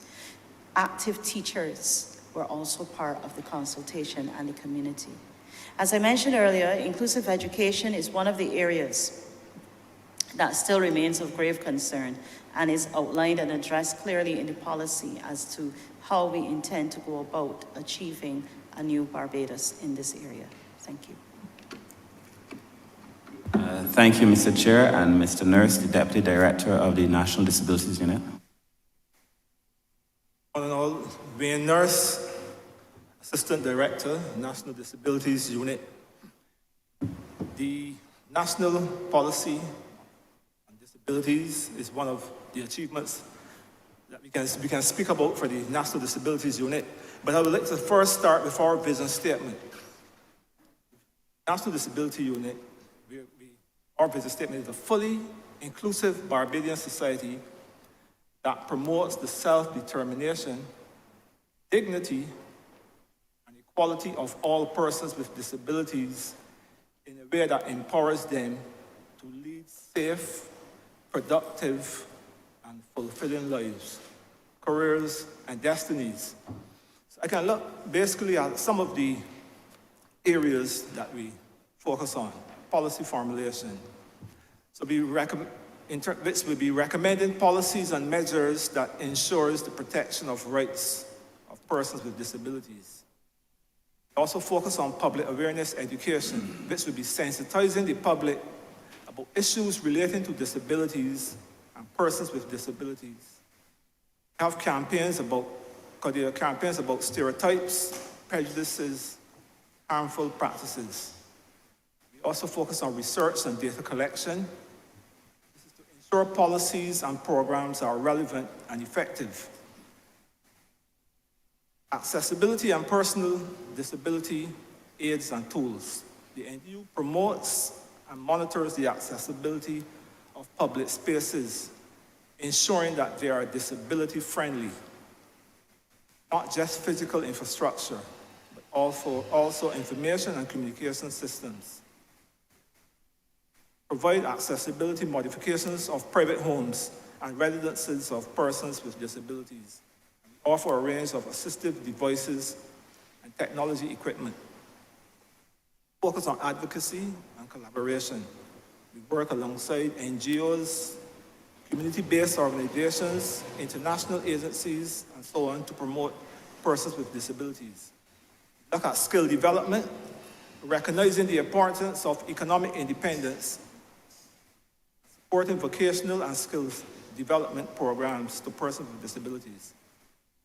We have a support service. NDU provides a range of support services, including counseling for persons with disabilities and their families. We can look basically at some of the achievements that we have done in the current year. As you would have just heard, we concluded the draft national policy on persons with disabilities, concluded the draft legislation to protect the rights of persons with disabilities. In terms of some of the work we would have done, 28 ramps were constructed. We distributed 58 wheelchairs and other assisted devices. At the facilitation, we facilitated the provision of 10 prostheses to persons in need. Summer camp, the camp reached for 25 children with special needs in collaboration with the Ministry of Youth and Sports and Community Empowerment. I would just highlight some of the areas because there have been a lot that we have done within current year. We introduced training in flower arranging of 12 persons with disabilities who graduated in 2020. Introduced the training in sign language, and 18 persons graduated in 2020. First, $279,750 in subvention to 8 organizations. Provided information technology training for 24 visually impaired persons. Assisted 17 visually impaired persons to maneuver in their internal and external environments. We completed Barbados' first UN report to the UN Committee on the Convention of Rights of Persons with Disabilities after signing in 2007. All right, officer, you will complete your statement now. Okay, so we have some major plans for the year. We were talking about in terms of employment and so on. We want to get into the AI training for persons with disabilities, and then also training in agriculture at our mangrove project. This is in collaboration with the Barbados Workers Union. We also want to increase our transportation of persons with disabilities by acquiring 3 more buses. That's basically it. Thank you. Yes, sir, to answer the question more directly in relation to what we intend to do with the policy, sir, this policy cannot be one that sits collecting dust. In fact, government is very good at doing a lot of this kind of work and leaving it just to gather dust. There have been lots of policies, green papers, white papers, that have gone nowhere. But as you heard from the Most Honorable Karianne, I feel that a lot of work has actually gone into this policy. And it is, I think, the most representative policy, both in terms of the structure of the committee as well as the meetings and so on. So we felt it was important that this policy be brought alive in terms of, first of all, the legislation. The legislation, drafting instructions for legislation also attended the cabinet when we sent the policy. So we know legislation is coming very soon. We hope to have that legislation before Parliament by June to begin a discussion and debate on a national set of legislation, sir, that speaks to empowering and protecting persons with disabilities, sir, and their rights. In terms of the day-to-day, following up on the policy, we've asked 2 persons to assist us in that process, Ms. Janelle, permit me to say, sir, Ms. Janelle Odell and Senator Andwele Boyce, to be our advocates, but to work around making sure that the policy doesn't just become something that sits there and doesn't materialize into anything. So their day-to-day work is to make sure that the policy becomes something. We will lay that policy in Parliament and have a debate on the policy. We will also lay the report from the committee and debate that as well. So just to keep the public informed about some of these things. This, sir, that is why I am struggling, to be precise with you, to be honest, with this idea that this work could be political. I don't see how it could be. And because, you know, disabilities, don't ask your parents if you're a B or a D. You know, when you go to the bank, they don't care if you're a B or a D. If you can't get a job, they don't care if you're a B or a D. This is so above politics. I would hate, and why I've tried to keep it so far from politics, I would hate to think that we do all of this work to watch it dismantled by another administration simply because they think it's political. That's why we've kept it out of a political framework, to be able to offer real meaningful solutions to persons. And that is why we have these persons on to drive this work. So from here on in, you'll see that the committee, the 2 young persons we brought on, sir, will be making sure that the policy makes sense, that it translates into something. I also want to take this opportunity, though. I think it is common knowledge that you cannot legislate a culture. I think that is common among us in the Labour Party. There was a point during those meetings, those consultations, I would attend the meetings, and the number of stories that came out of hurt, institutional hurt and otherwise, the amount of stories that came out, just of the people who were treated badly because they have a disability. So we don't need to pass laws for people to know they need to treat people well. And stories of people laughing at things that I would think that a modern society, sir, would know better. People laughing at children, you know, people, adults in some cases, being physical with other children. You know, we have said in the policy that we intend to put in place a quota, and that person, it's a kind of affirmative action or positive discrimination, whatever you choose to call it, whereby we're going to be asking and we're working. It's not something we're going to bring and force on the private sector, but we're working with the private sector to say, you need to hire persons with disabilities. And we had this conversation with the Ministry of Education. I know that the Minister is doing tremendous work in terms of being able to ensure that we do the testing for persons when they come into the school, to guarantee that, they get necessary treatment. One of the things that was asked of us a lot was to have people to work alongside persons with disabilities in the school setting. And to be able to do that work, to put persons with disabilities in a place where they could get employment. I began these estimates, sir, suggesting that our ministry must see itself now well above this idea that we're about a handout or even a hand up. I really feel we are at the point where we're talking about real, meaningful transformation and that people want to take care of themselves. And so for us, it is to make sure that this policy has life, to make sure that the community feels it at the end of the day, sir, and to be able to translate these things, sir, to move people from a state where they feel like they're not respected to a point where they feel respected, where they're not allowed to contribute, to a point where they are allowed to contribute. So that is the vision, essentially. Regardless of all the fancy words and terms, that is where we want to do. Allow people to be able to live and produce like anybody else in this country. Thanks for the question, Honourable Member.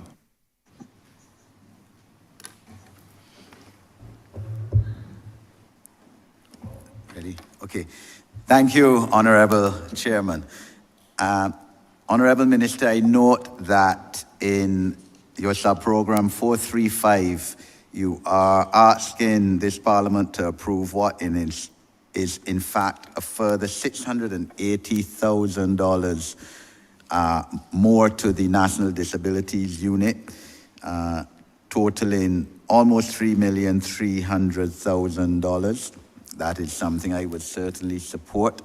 But my second intervention here now would relate and follows on to what you said, Honourable Minister, in terms of the attitude of too many Barbadians, negative attitude towards people with disabilities. I note that in 2017, the Caribbean Development Bank, in fact, on a report on poverty in the Caribbean, mentioned that people with disabilities, not only in Barbados, but throughout the Caribbean, make up a substantial section of the poorest 5% of our population. And I wish to give you the opportunity, sir, and your team to speak towards how you are going to pursue and the formulation and implementation of a comprehensive public education and awareness campaign pertaining to the national policy, something which, as we heard from the Most Honourable Kerry-Ann, was started by the committee in terms of public outreach and education and awareness among our people, that people with disabilities are entitled, just as everyone else, to the full human and fundamental rights as citizens of this country and as residents of this country. How are we going to further this public education and awareness campaign? Thank you, Honourable Chair. Thank you to Honourable Member. I think public education is essential. This is so important. And we've had this conversation in the ministry. We've put some funds toward a public education program for the entire ministry to be able to do this work. Sir, I think it is going to be the case that we do this work for persons with disabilities, for the elderly, in relation to managing child abuse. I just think all of the cases under the ministry require significant public education. And so we're going to be doing that level of work. So I also feel the ministry has to, if we're saying one thing, we have to show it. So we spoke about hiring persons with disabilities. We, as a ministry, we've hired several persons with disabilities.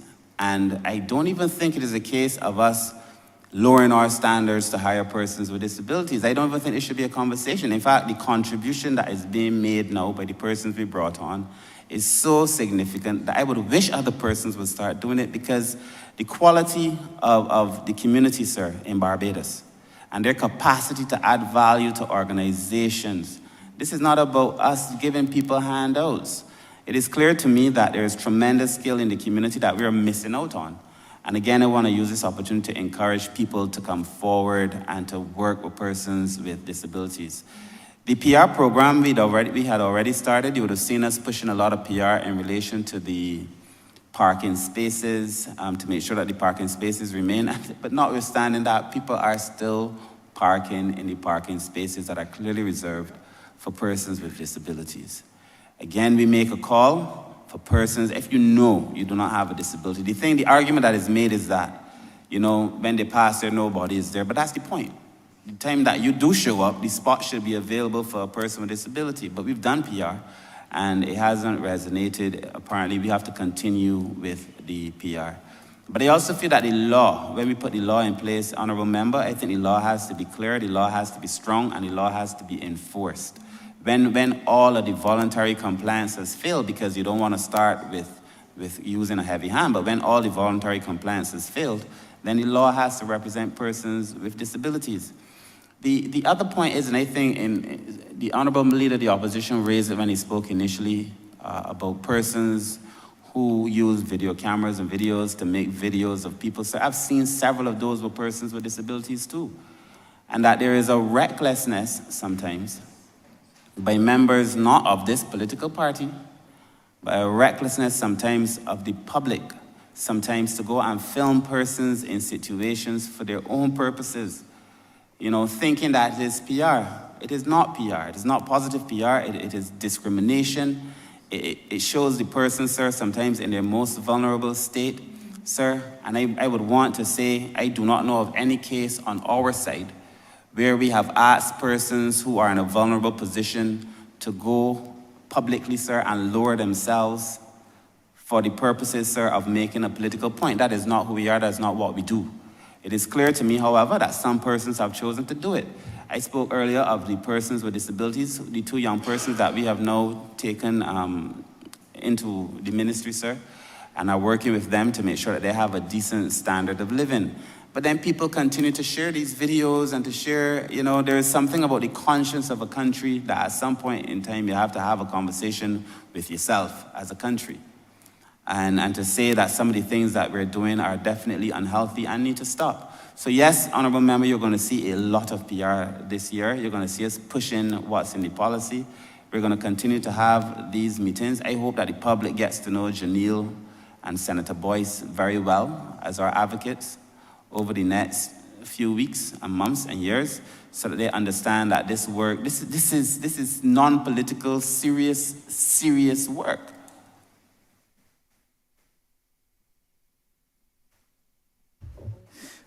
Honourable Chairman, Honourable Minister, I thank you for that response. I note that in your program plans that you are proposing the identification of at least one site for the establishment of a residential facility for adults with disabilities who have no one to care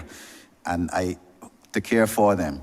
And I can only urge you and your management to pursue this end with alacrity. We have had situations in Barbados where because, let's say, the parent or caregiver of a person with disability, adult person with disability, dies, that person with disability ends up in the psychiatric hospital without having any mental or psychological or psychiatric issues, sir. And that, quite honestly and clearly, is a breach of their constitutional rights.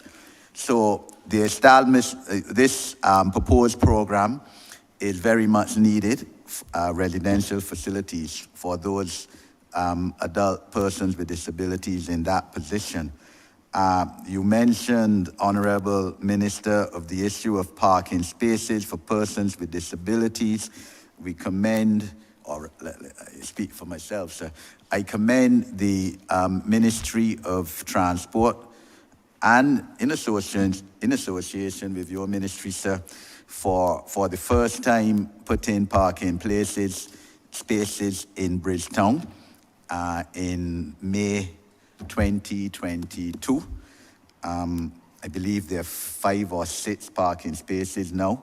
There need to be more, but at least that was a start after the stakeholders in disabilities signed a petition and presented it to the then Prime Minister way back in 2015. So I think that petition had over 10,000 signatories. Mine was one for parking spaces, public parking spaces for persons with disabilities in the city and in other key areas. The issue of the fine, sir, the fine is only $500 for parking in a parking space reserved for people with disabilities where you're not driving a person with disabilities, more applicably where there isn't such a sticker on your car identifying your vehicle as one that carries persons with disabilities. Sir, this fine needs to be increased. I've spoken with the Honorable Minister for Public Works on this issue, and we agreed that I should write her on that, which I'm going to shortly do. I believe, sir, it will get support on the other side too, from speaking with the former members of this Parliament who were at cabinet level when that legislative provision was brought into effect. And I told them $500 was too low. They have now come to realize that it is. So there should be no opposition to an increase in that fine to a good $5,000 I would want to propose. But I wish to give you, Honourable Minister, the opportunity. You mentioned the draft Rights of Persons with Disabilities Bill, and I know you said you would like it before this Parliament by the end of this calendar year. But that draft bill, and that was assisted in being crafted by Dr. Jason Haynes, a brilliant Caribbean person who was at the time lecturing at our University of the West Indies Law Faculty.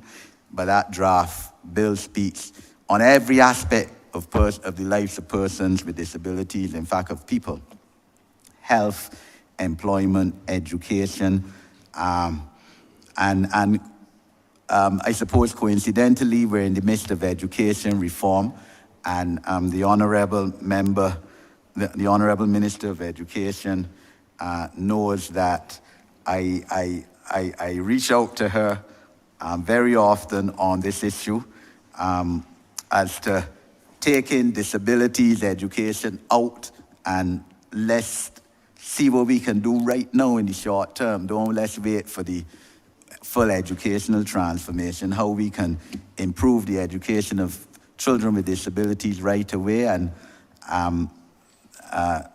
Minister, you're aware, and the Honourable Minister of Education, that UN agencies and now the European Union have said that they are willing in principle to provide technical and perhaps financial assistance in this regard to us.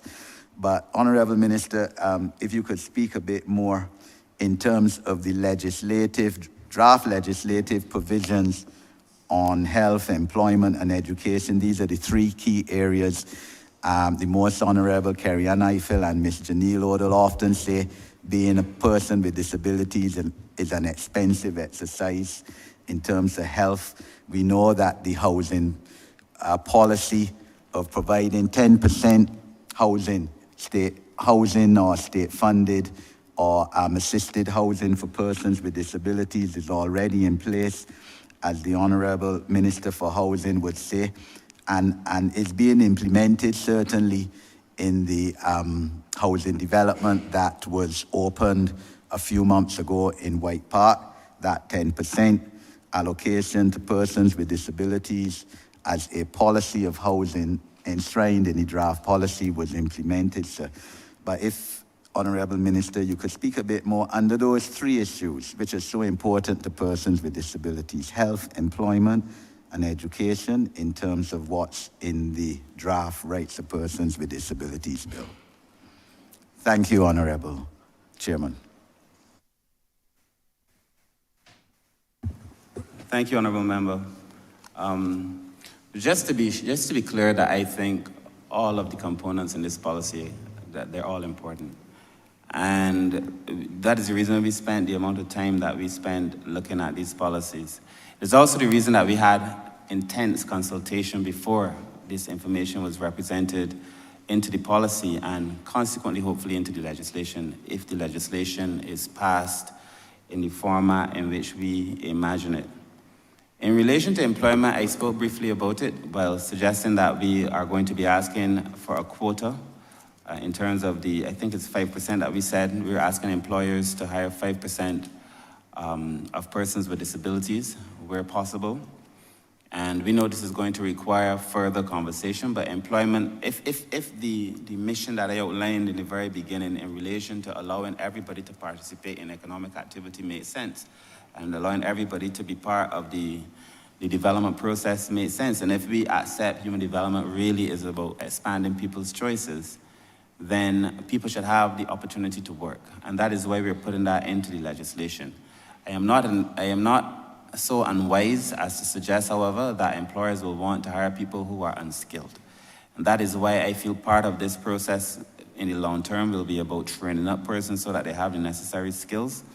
It is also tied to your second question in relation to education. We know that persons have to be educated enough to be able to make a contribution beyond the idea that, you're doing somebody a favor. I made a point when I was on the call-in program a few months ago about the society that we live in. Barbados is what you call a meritocratic society, or at least we like to think so. A society where you get your due based on merit. So that if a person goes for a job, if they have the qualifications, in theory, they will get the job. If they have the associated competencies, they will get the job.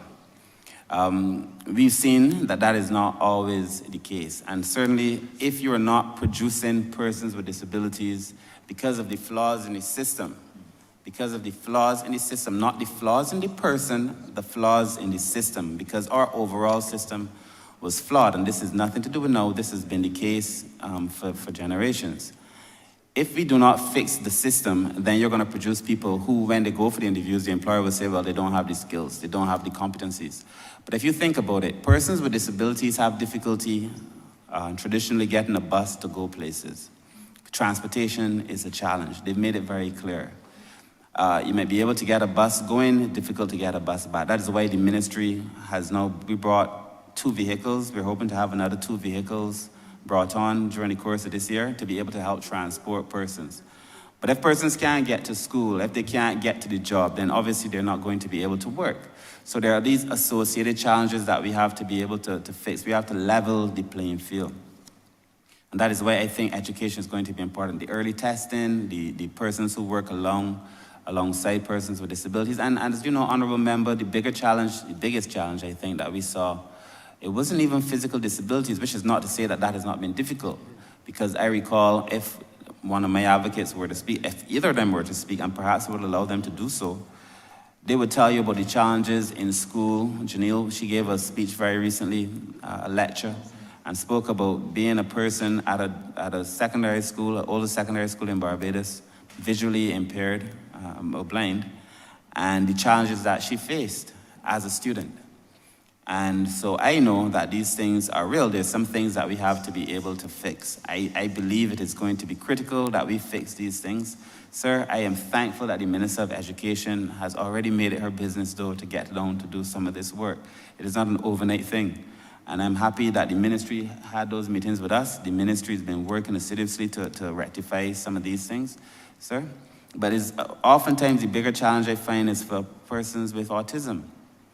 Because the spectrum, sir, as you know, ranges from some functionality to very little functionality. I recall a conversation with a lady who told me her son, now 25 or 26, functions at the level of a 2-year-old, and she, as a single parent, has to physically restrain her 2-year-old man-child, and how difficult it is for her to be able to do it.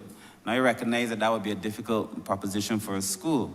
So I'm not saying this is an easy fix, but it's something that requires further conversation. What I do know for sure is that we have to offer more support to families who have persons with disabilities. I know we have to offer more financial support. I also feel that the respite care facility that we've been talking about so long has to become a reality so that caregivers have a space to go and relax. It is not easy. The other thing is that when the minister responsible for labor, the Honourable Member for St. Peter, and myself when we were talking in relation to what is offered at NAS in terms of support for persons with disabilities, because the categories now are very narrow, to widen that category, to allow persons with other disabilities to benefit, but also to allow caregivers to be able to receive something. And then in relation to health, I mean, what else can you say? This has been perhaps some of the most painful stories during that consultation was in relation to health.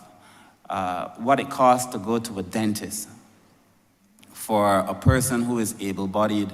You know, you may not consider, but a child with disabilities, a child who's autistic, you know, sometimes they experience more dental issues, but because the system is so flawed, this exacerbates the problem. You have to pay, in many cases, to put the child, what do you call it, like anesthesia, so that the child could have basic, not even operations, basic dental care. Most parents cannot afford that. Or the cost of having to deal with, just generally other disabilities. Our healthcare system must be in a position where we separate persons who have disabilities and to treat them apart from as if a disability is not a sickness. And the healthcare system must not allocate them as if they're sick. It is that we have to build a system that allows them to be tracked through the system so that their specific needs can be properly catered to. And that is what we're hoping to be able to achieve at the end of the day from this policy. Of course, this is a lot of work, sir. It is going to require the private sector, the public sector, everybody to come on board. I began again by saying that I think this is a private sector problem too, because we want to create people who, beyond coming to the ministry, people who can present and offer themselves up as perfect persons for employment opportunities. And so the private sector has to help us do that. And so I think it's a complex challenge, Honorable Member, but clearly when I look at the policy, when I look at the legislation, it is something that we are working on assiduously. Thanks.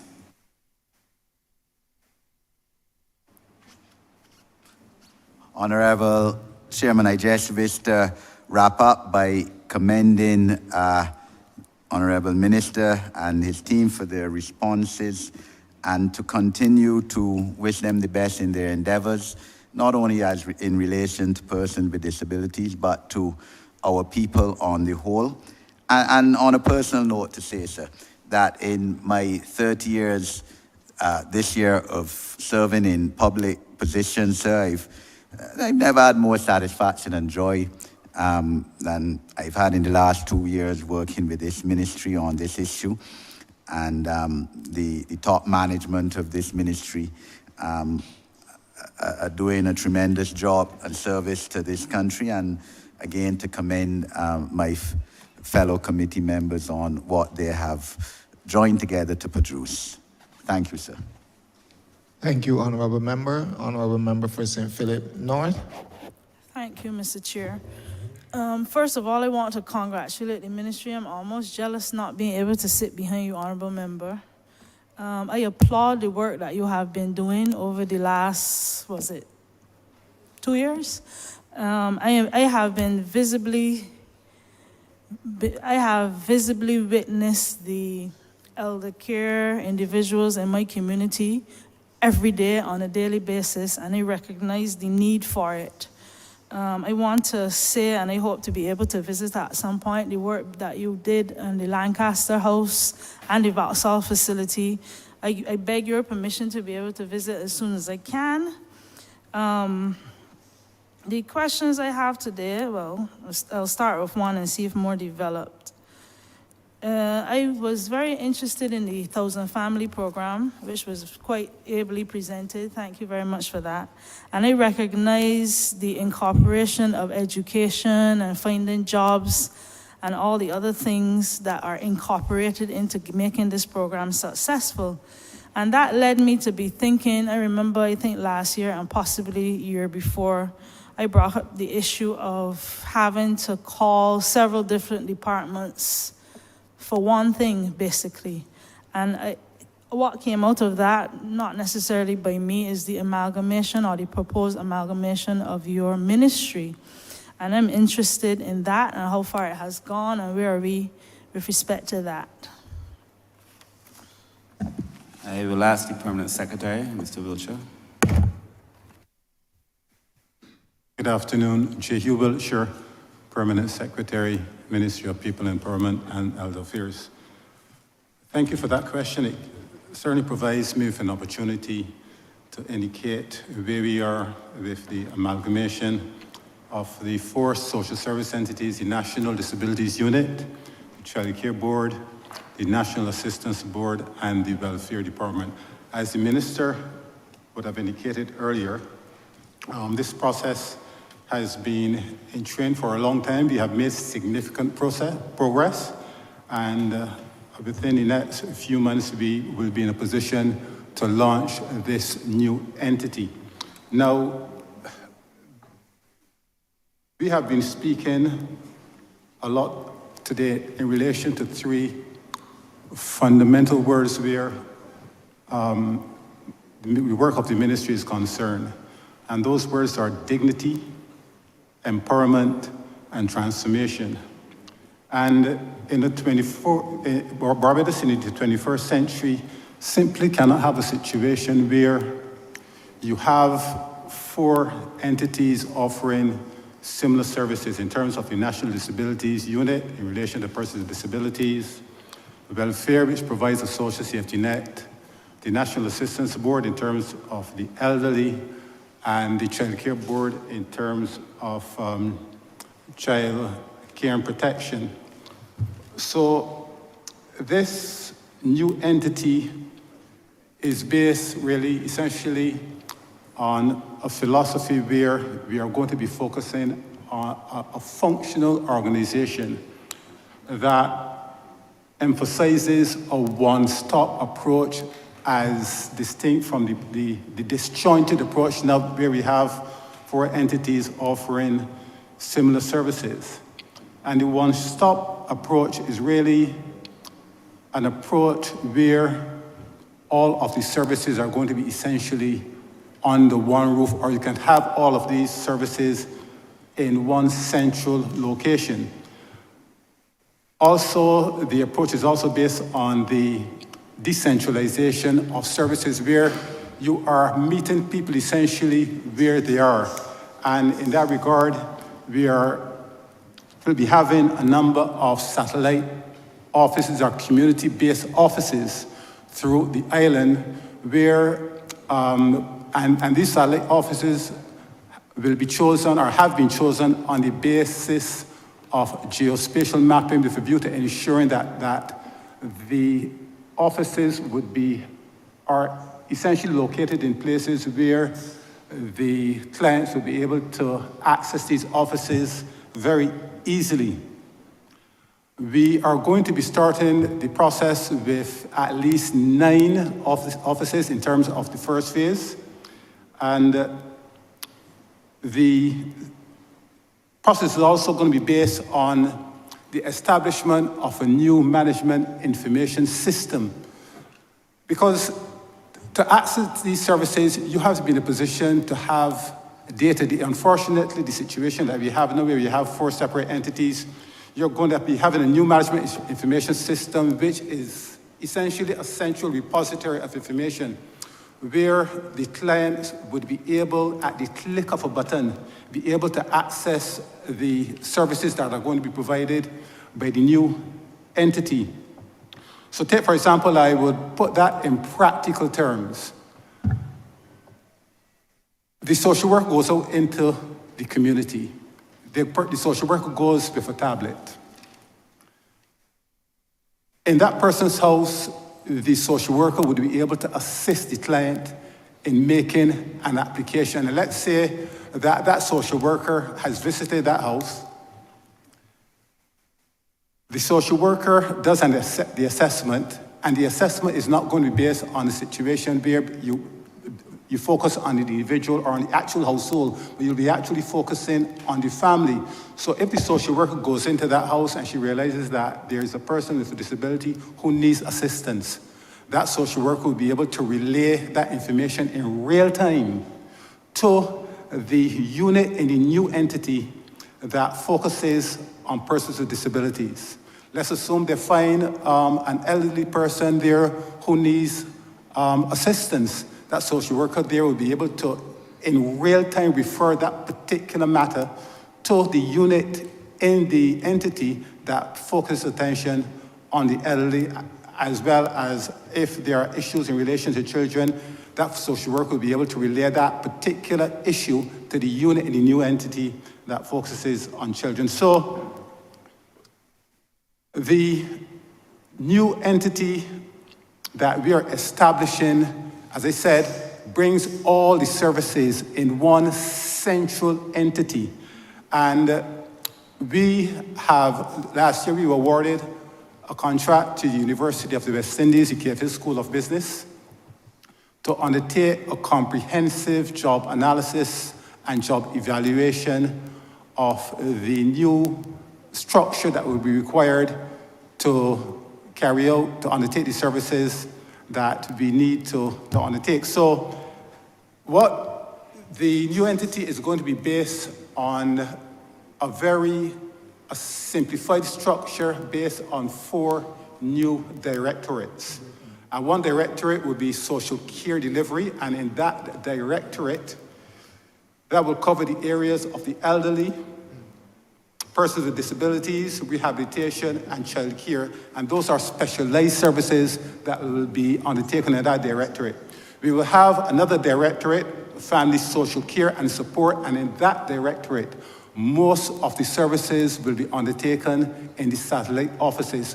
And the functional organization that we are creating essentially is going to be one where most of the services are going to be provided in the satellite offices. We do believe that in several cases you may need to escalate if you have complex issues to the social care delivery directorate where those specialized services will be offered. And then we have another directorate called transformation and empowerment, where we are going to be seeking to empower families on the basis of several programs. And in relation to that, the One Family program is actually going to be located in that particular directorate. And then, of course, we have shared services, which will be the administrative service arm that will support the other 3 technical directorates. One other matter I want to draw to your attention as well is that rather than see the social workers as first responders, they are actually going to be generous, being able to provide the services at the point of delivery in the actual satellite offices, where we would expect only a few services, as I said, if there are complex issues, to be escalated. So we are at the point now where we have that very comprehensive report. And Mr. Chair, I'm going to wrap up in a few minutes. Not a few minutes. A few seconds, please. A few seconds, thank you. Okay, thank you very much. I will come back probably later on to speak in more detail in relation to the other areas of the entity that we are going to be establishing. Thank you. Just to say, sir, very quickly, that the amalgamation is something that's obviously very near and dear to my heart. We started this process, but not started, I joined this process when I joined the ministry in 2002. This has been around for a long time. And this is as far as anybody's gotten in this process. I think it's going to make a really big difference. The cabinet paper goes on Thursday. Hopefully we will have cabinet agreement. We have already started meetings with the unions on the amalgamation. The meetings are continuing, and as soon as cabinet approves the final paper, we'll continue those meetings. We've already started talking to the staff about what a new entity would look like and to determine, the best fits in the new entity. And hopefully by the middle of the year to have launched in Barbados this much and long promised family services department to bring a comprehensive, unified, one-stop shop solution to people's social problems in Barbados. Thank you very much. My next question surrounds the home health program. We had a lot of discussion on the elder care program. I want to know what's happening with respect to that. The director will tell you I made her life a little miserable, trying to get vulnerable, the elderly, attended to by the home helpers who are a little more expertise than the elder care. When I was on the board, I recognized the absenteeism there. What are we doing in terms of providing adequate numbers, really, for the proposed recipients Is it a case where we will increase the number of posts for the home helpers? Has there been improvement in the attendance in terms of work of the home helpers? Would there be a program, which I think would be a good idea, if the elder care workers could be trained and transitioned into the home help program? Many questions in one. Director. So in terms of the numbers for the elder home care program, yes, we recognize that we do have a situation in terms of a shortage of staff when we look at the increasing needs. So right now our ratio of staff to recipients is about 1 in 7. Not that they're going to service 7 houses per day. In addition to that, you have to take in other factors in terms of the proximity of houses and where they have to traverse daily. So yes, in short answer, there is need to upgrade and increase the numbers in the home care program. However, that has to be done incrementally, and what we have done in the next financial year, because we recognize that caregiving is arduous, it's taxing and exhaustive if you've ever given care to an older person. So we have to balance clients' needs versus our workers' needs. And therefore, in the next financial year, what we'll be incrementally doing is increasing the number of substitutes that as persons go on vacation, whether they go on sick leave, that the service is offered to our recipients as well. In terms of the absenteeism, our workforce is over 95% women. So we have them at 2 levels, either an aging population who's also susceptible to illness themselves and who have dual roles in that they too give care, so they're kind of sandwiched.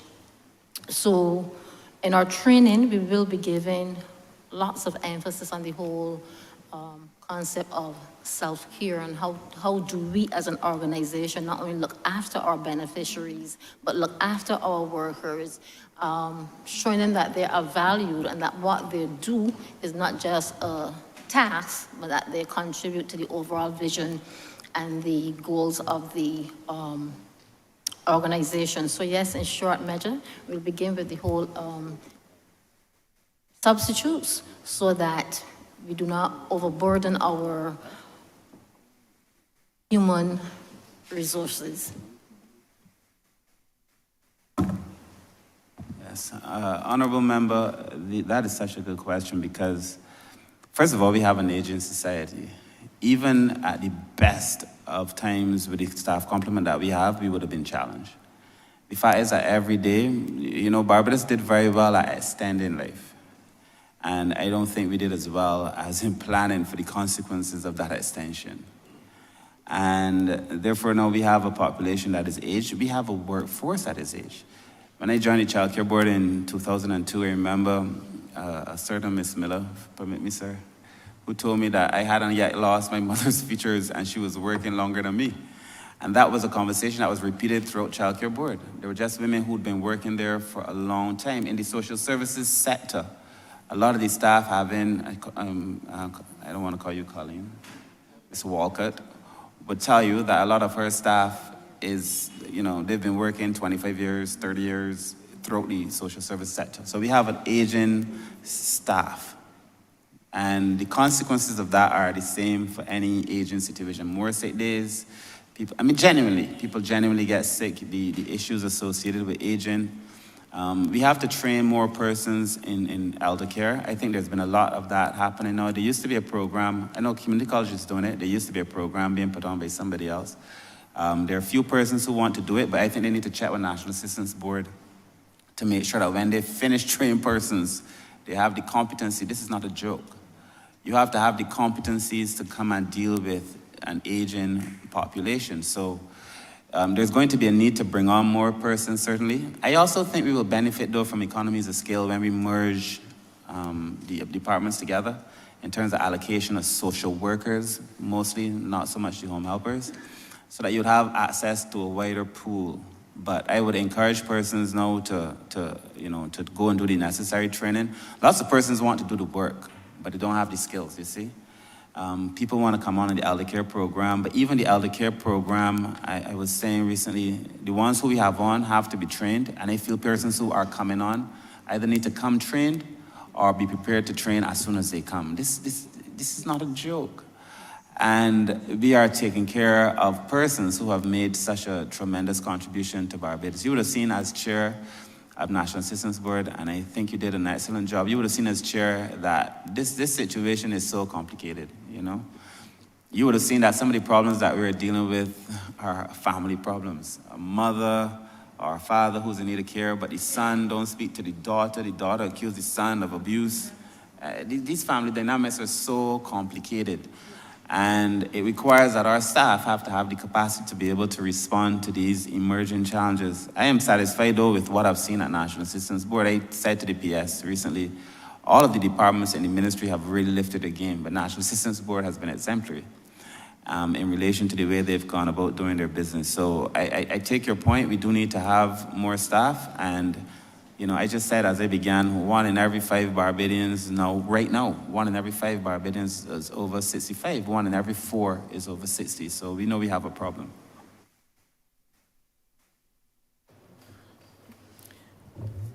Thank you, Chair. My final inquiry over the last few weeks, and I brought this in another forum, and I don't mean to cause trouble, but this is causing a little angst in the medical community, including myself, which it has come across my desk on two other occasions, and I feel a little uncomfortable about it. I have in front of me a document which I'm willing to share with the House that says, Government of Barbados National Disabilities Unit, medical registration form. So it basically has, you put in the name, address, and it says for the purpose of the Trident National ID card, it is my professional opinion that he or she has the following disabling conditions. And fine, we know we need data on the disabled, but some of the queries here are causing a little bit of anxiety among the medical community. The examples being things like, I will give you the list: sensory functions, voice and speech functions, breathing and blood-related functions, digestion and metabolism functions, urinary and reproductive functions, movement functions, skin-related functions, mental functions, and basically to give a brief description of the disability. This has come to me from the psychiatrists who were a little bit hesitant in filling out this form. In that case, it was somebody that needed to get funding from her father's pension. The one that came in front of me was to facilitate welfare assistance, and I did it after my usual ranting and raving, but I did it so as to facilitate the client getting support from the welfare department. I just want somebody to address it and see if, I really don't see the relation with it with respect to a Trident National ID card. A lot of the information is quite personal, example, reproductive functions, to some extent mental functions. There's still a lot of stigma attached to some of these things. And if I can get a brief or not so brief explanation to it, I'll be very grateful. Thank you very much, Honorable Member. This is a very good question. I must tell you that you have brought this form to my attention. I was unaware of this form, and I'd spoken to the director of the National Disabilities Unit in relation to the form, and the data that it was seeking to collect. It is my knowledge that, having spoken to him in relation to the form, a lot of the information that was on this form in relation to determining what is a disability had come from some other source, in terms of an international source. Anyways, we had agreed to put the form aside. And if they haven't put it aside, then they need to put it aside. And that the thing is, whatever is done in Barbados must suit Barbados. I'm also told that the Trident ID does not require details on disability, and just some confirmation that a person does qualify as an individual. The form of which I am now familiar because you raised it with me. I'd asked the director to speak to it, but it seems that, you know, when you look at disabilities elsewhere, there are these questions that are asked. But Barbados must do things to suit Barbadian realities. And so I'd asked him at the time to set the form aside. If that form is still in circulation, it should be paused. And that we need to create a form that is simple, that is respectful, because dignity must mean something, and to use that information to determine whether a person has a disability or not. I will accept, though, that the form was used. That is what was told to me, so you're not making it up. But I'd asked for that form to be paused. And if there's a need to do data collection, to do it in a way that is sensitive and respectful of the person. Thank you very much, Chair. On another round, I would bring up children in terms of adoption, Ms. Richards, and how we are getting the message out. Thank you, sir.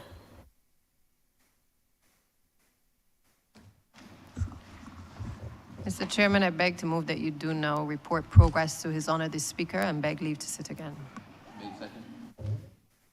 The question is that I do now report progress to His Honor the Speaker and beg for leave to sit again. All honorable members in favor, say aye.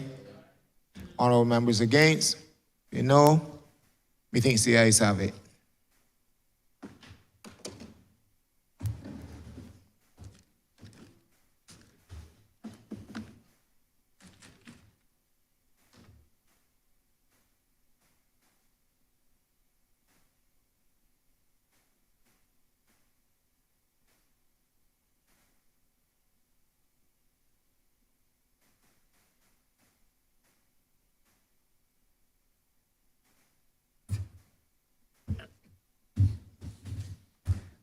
The chairman has reported the progress and requests leave to sit again. Honorable Leader of Government Business. Thank you, Mr. Speaker. I beg to move the suspension of the House until 2:15 p.m. The question is that this honorable chairman will be suspended until 2:15 p.m. All those honorable members in favor, please say aye. Those against, please say no. We think the ayes have it. This honorable chairman stands suspended until 2:15 p.m.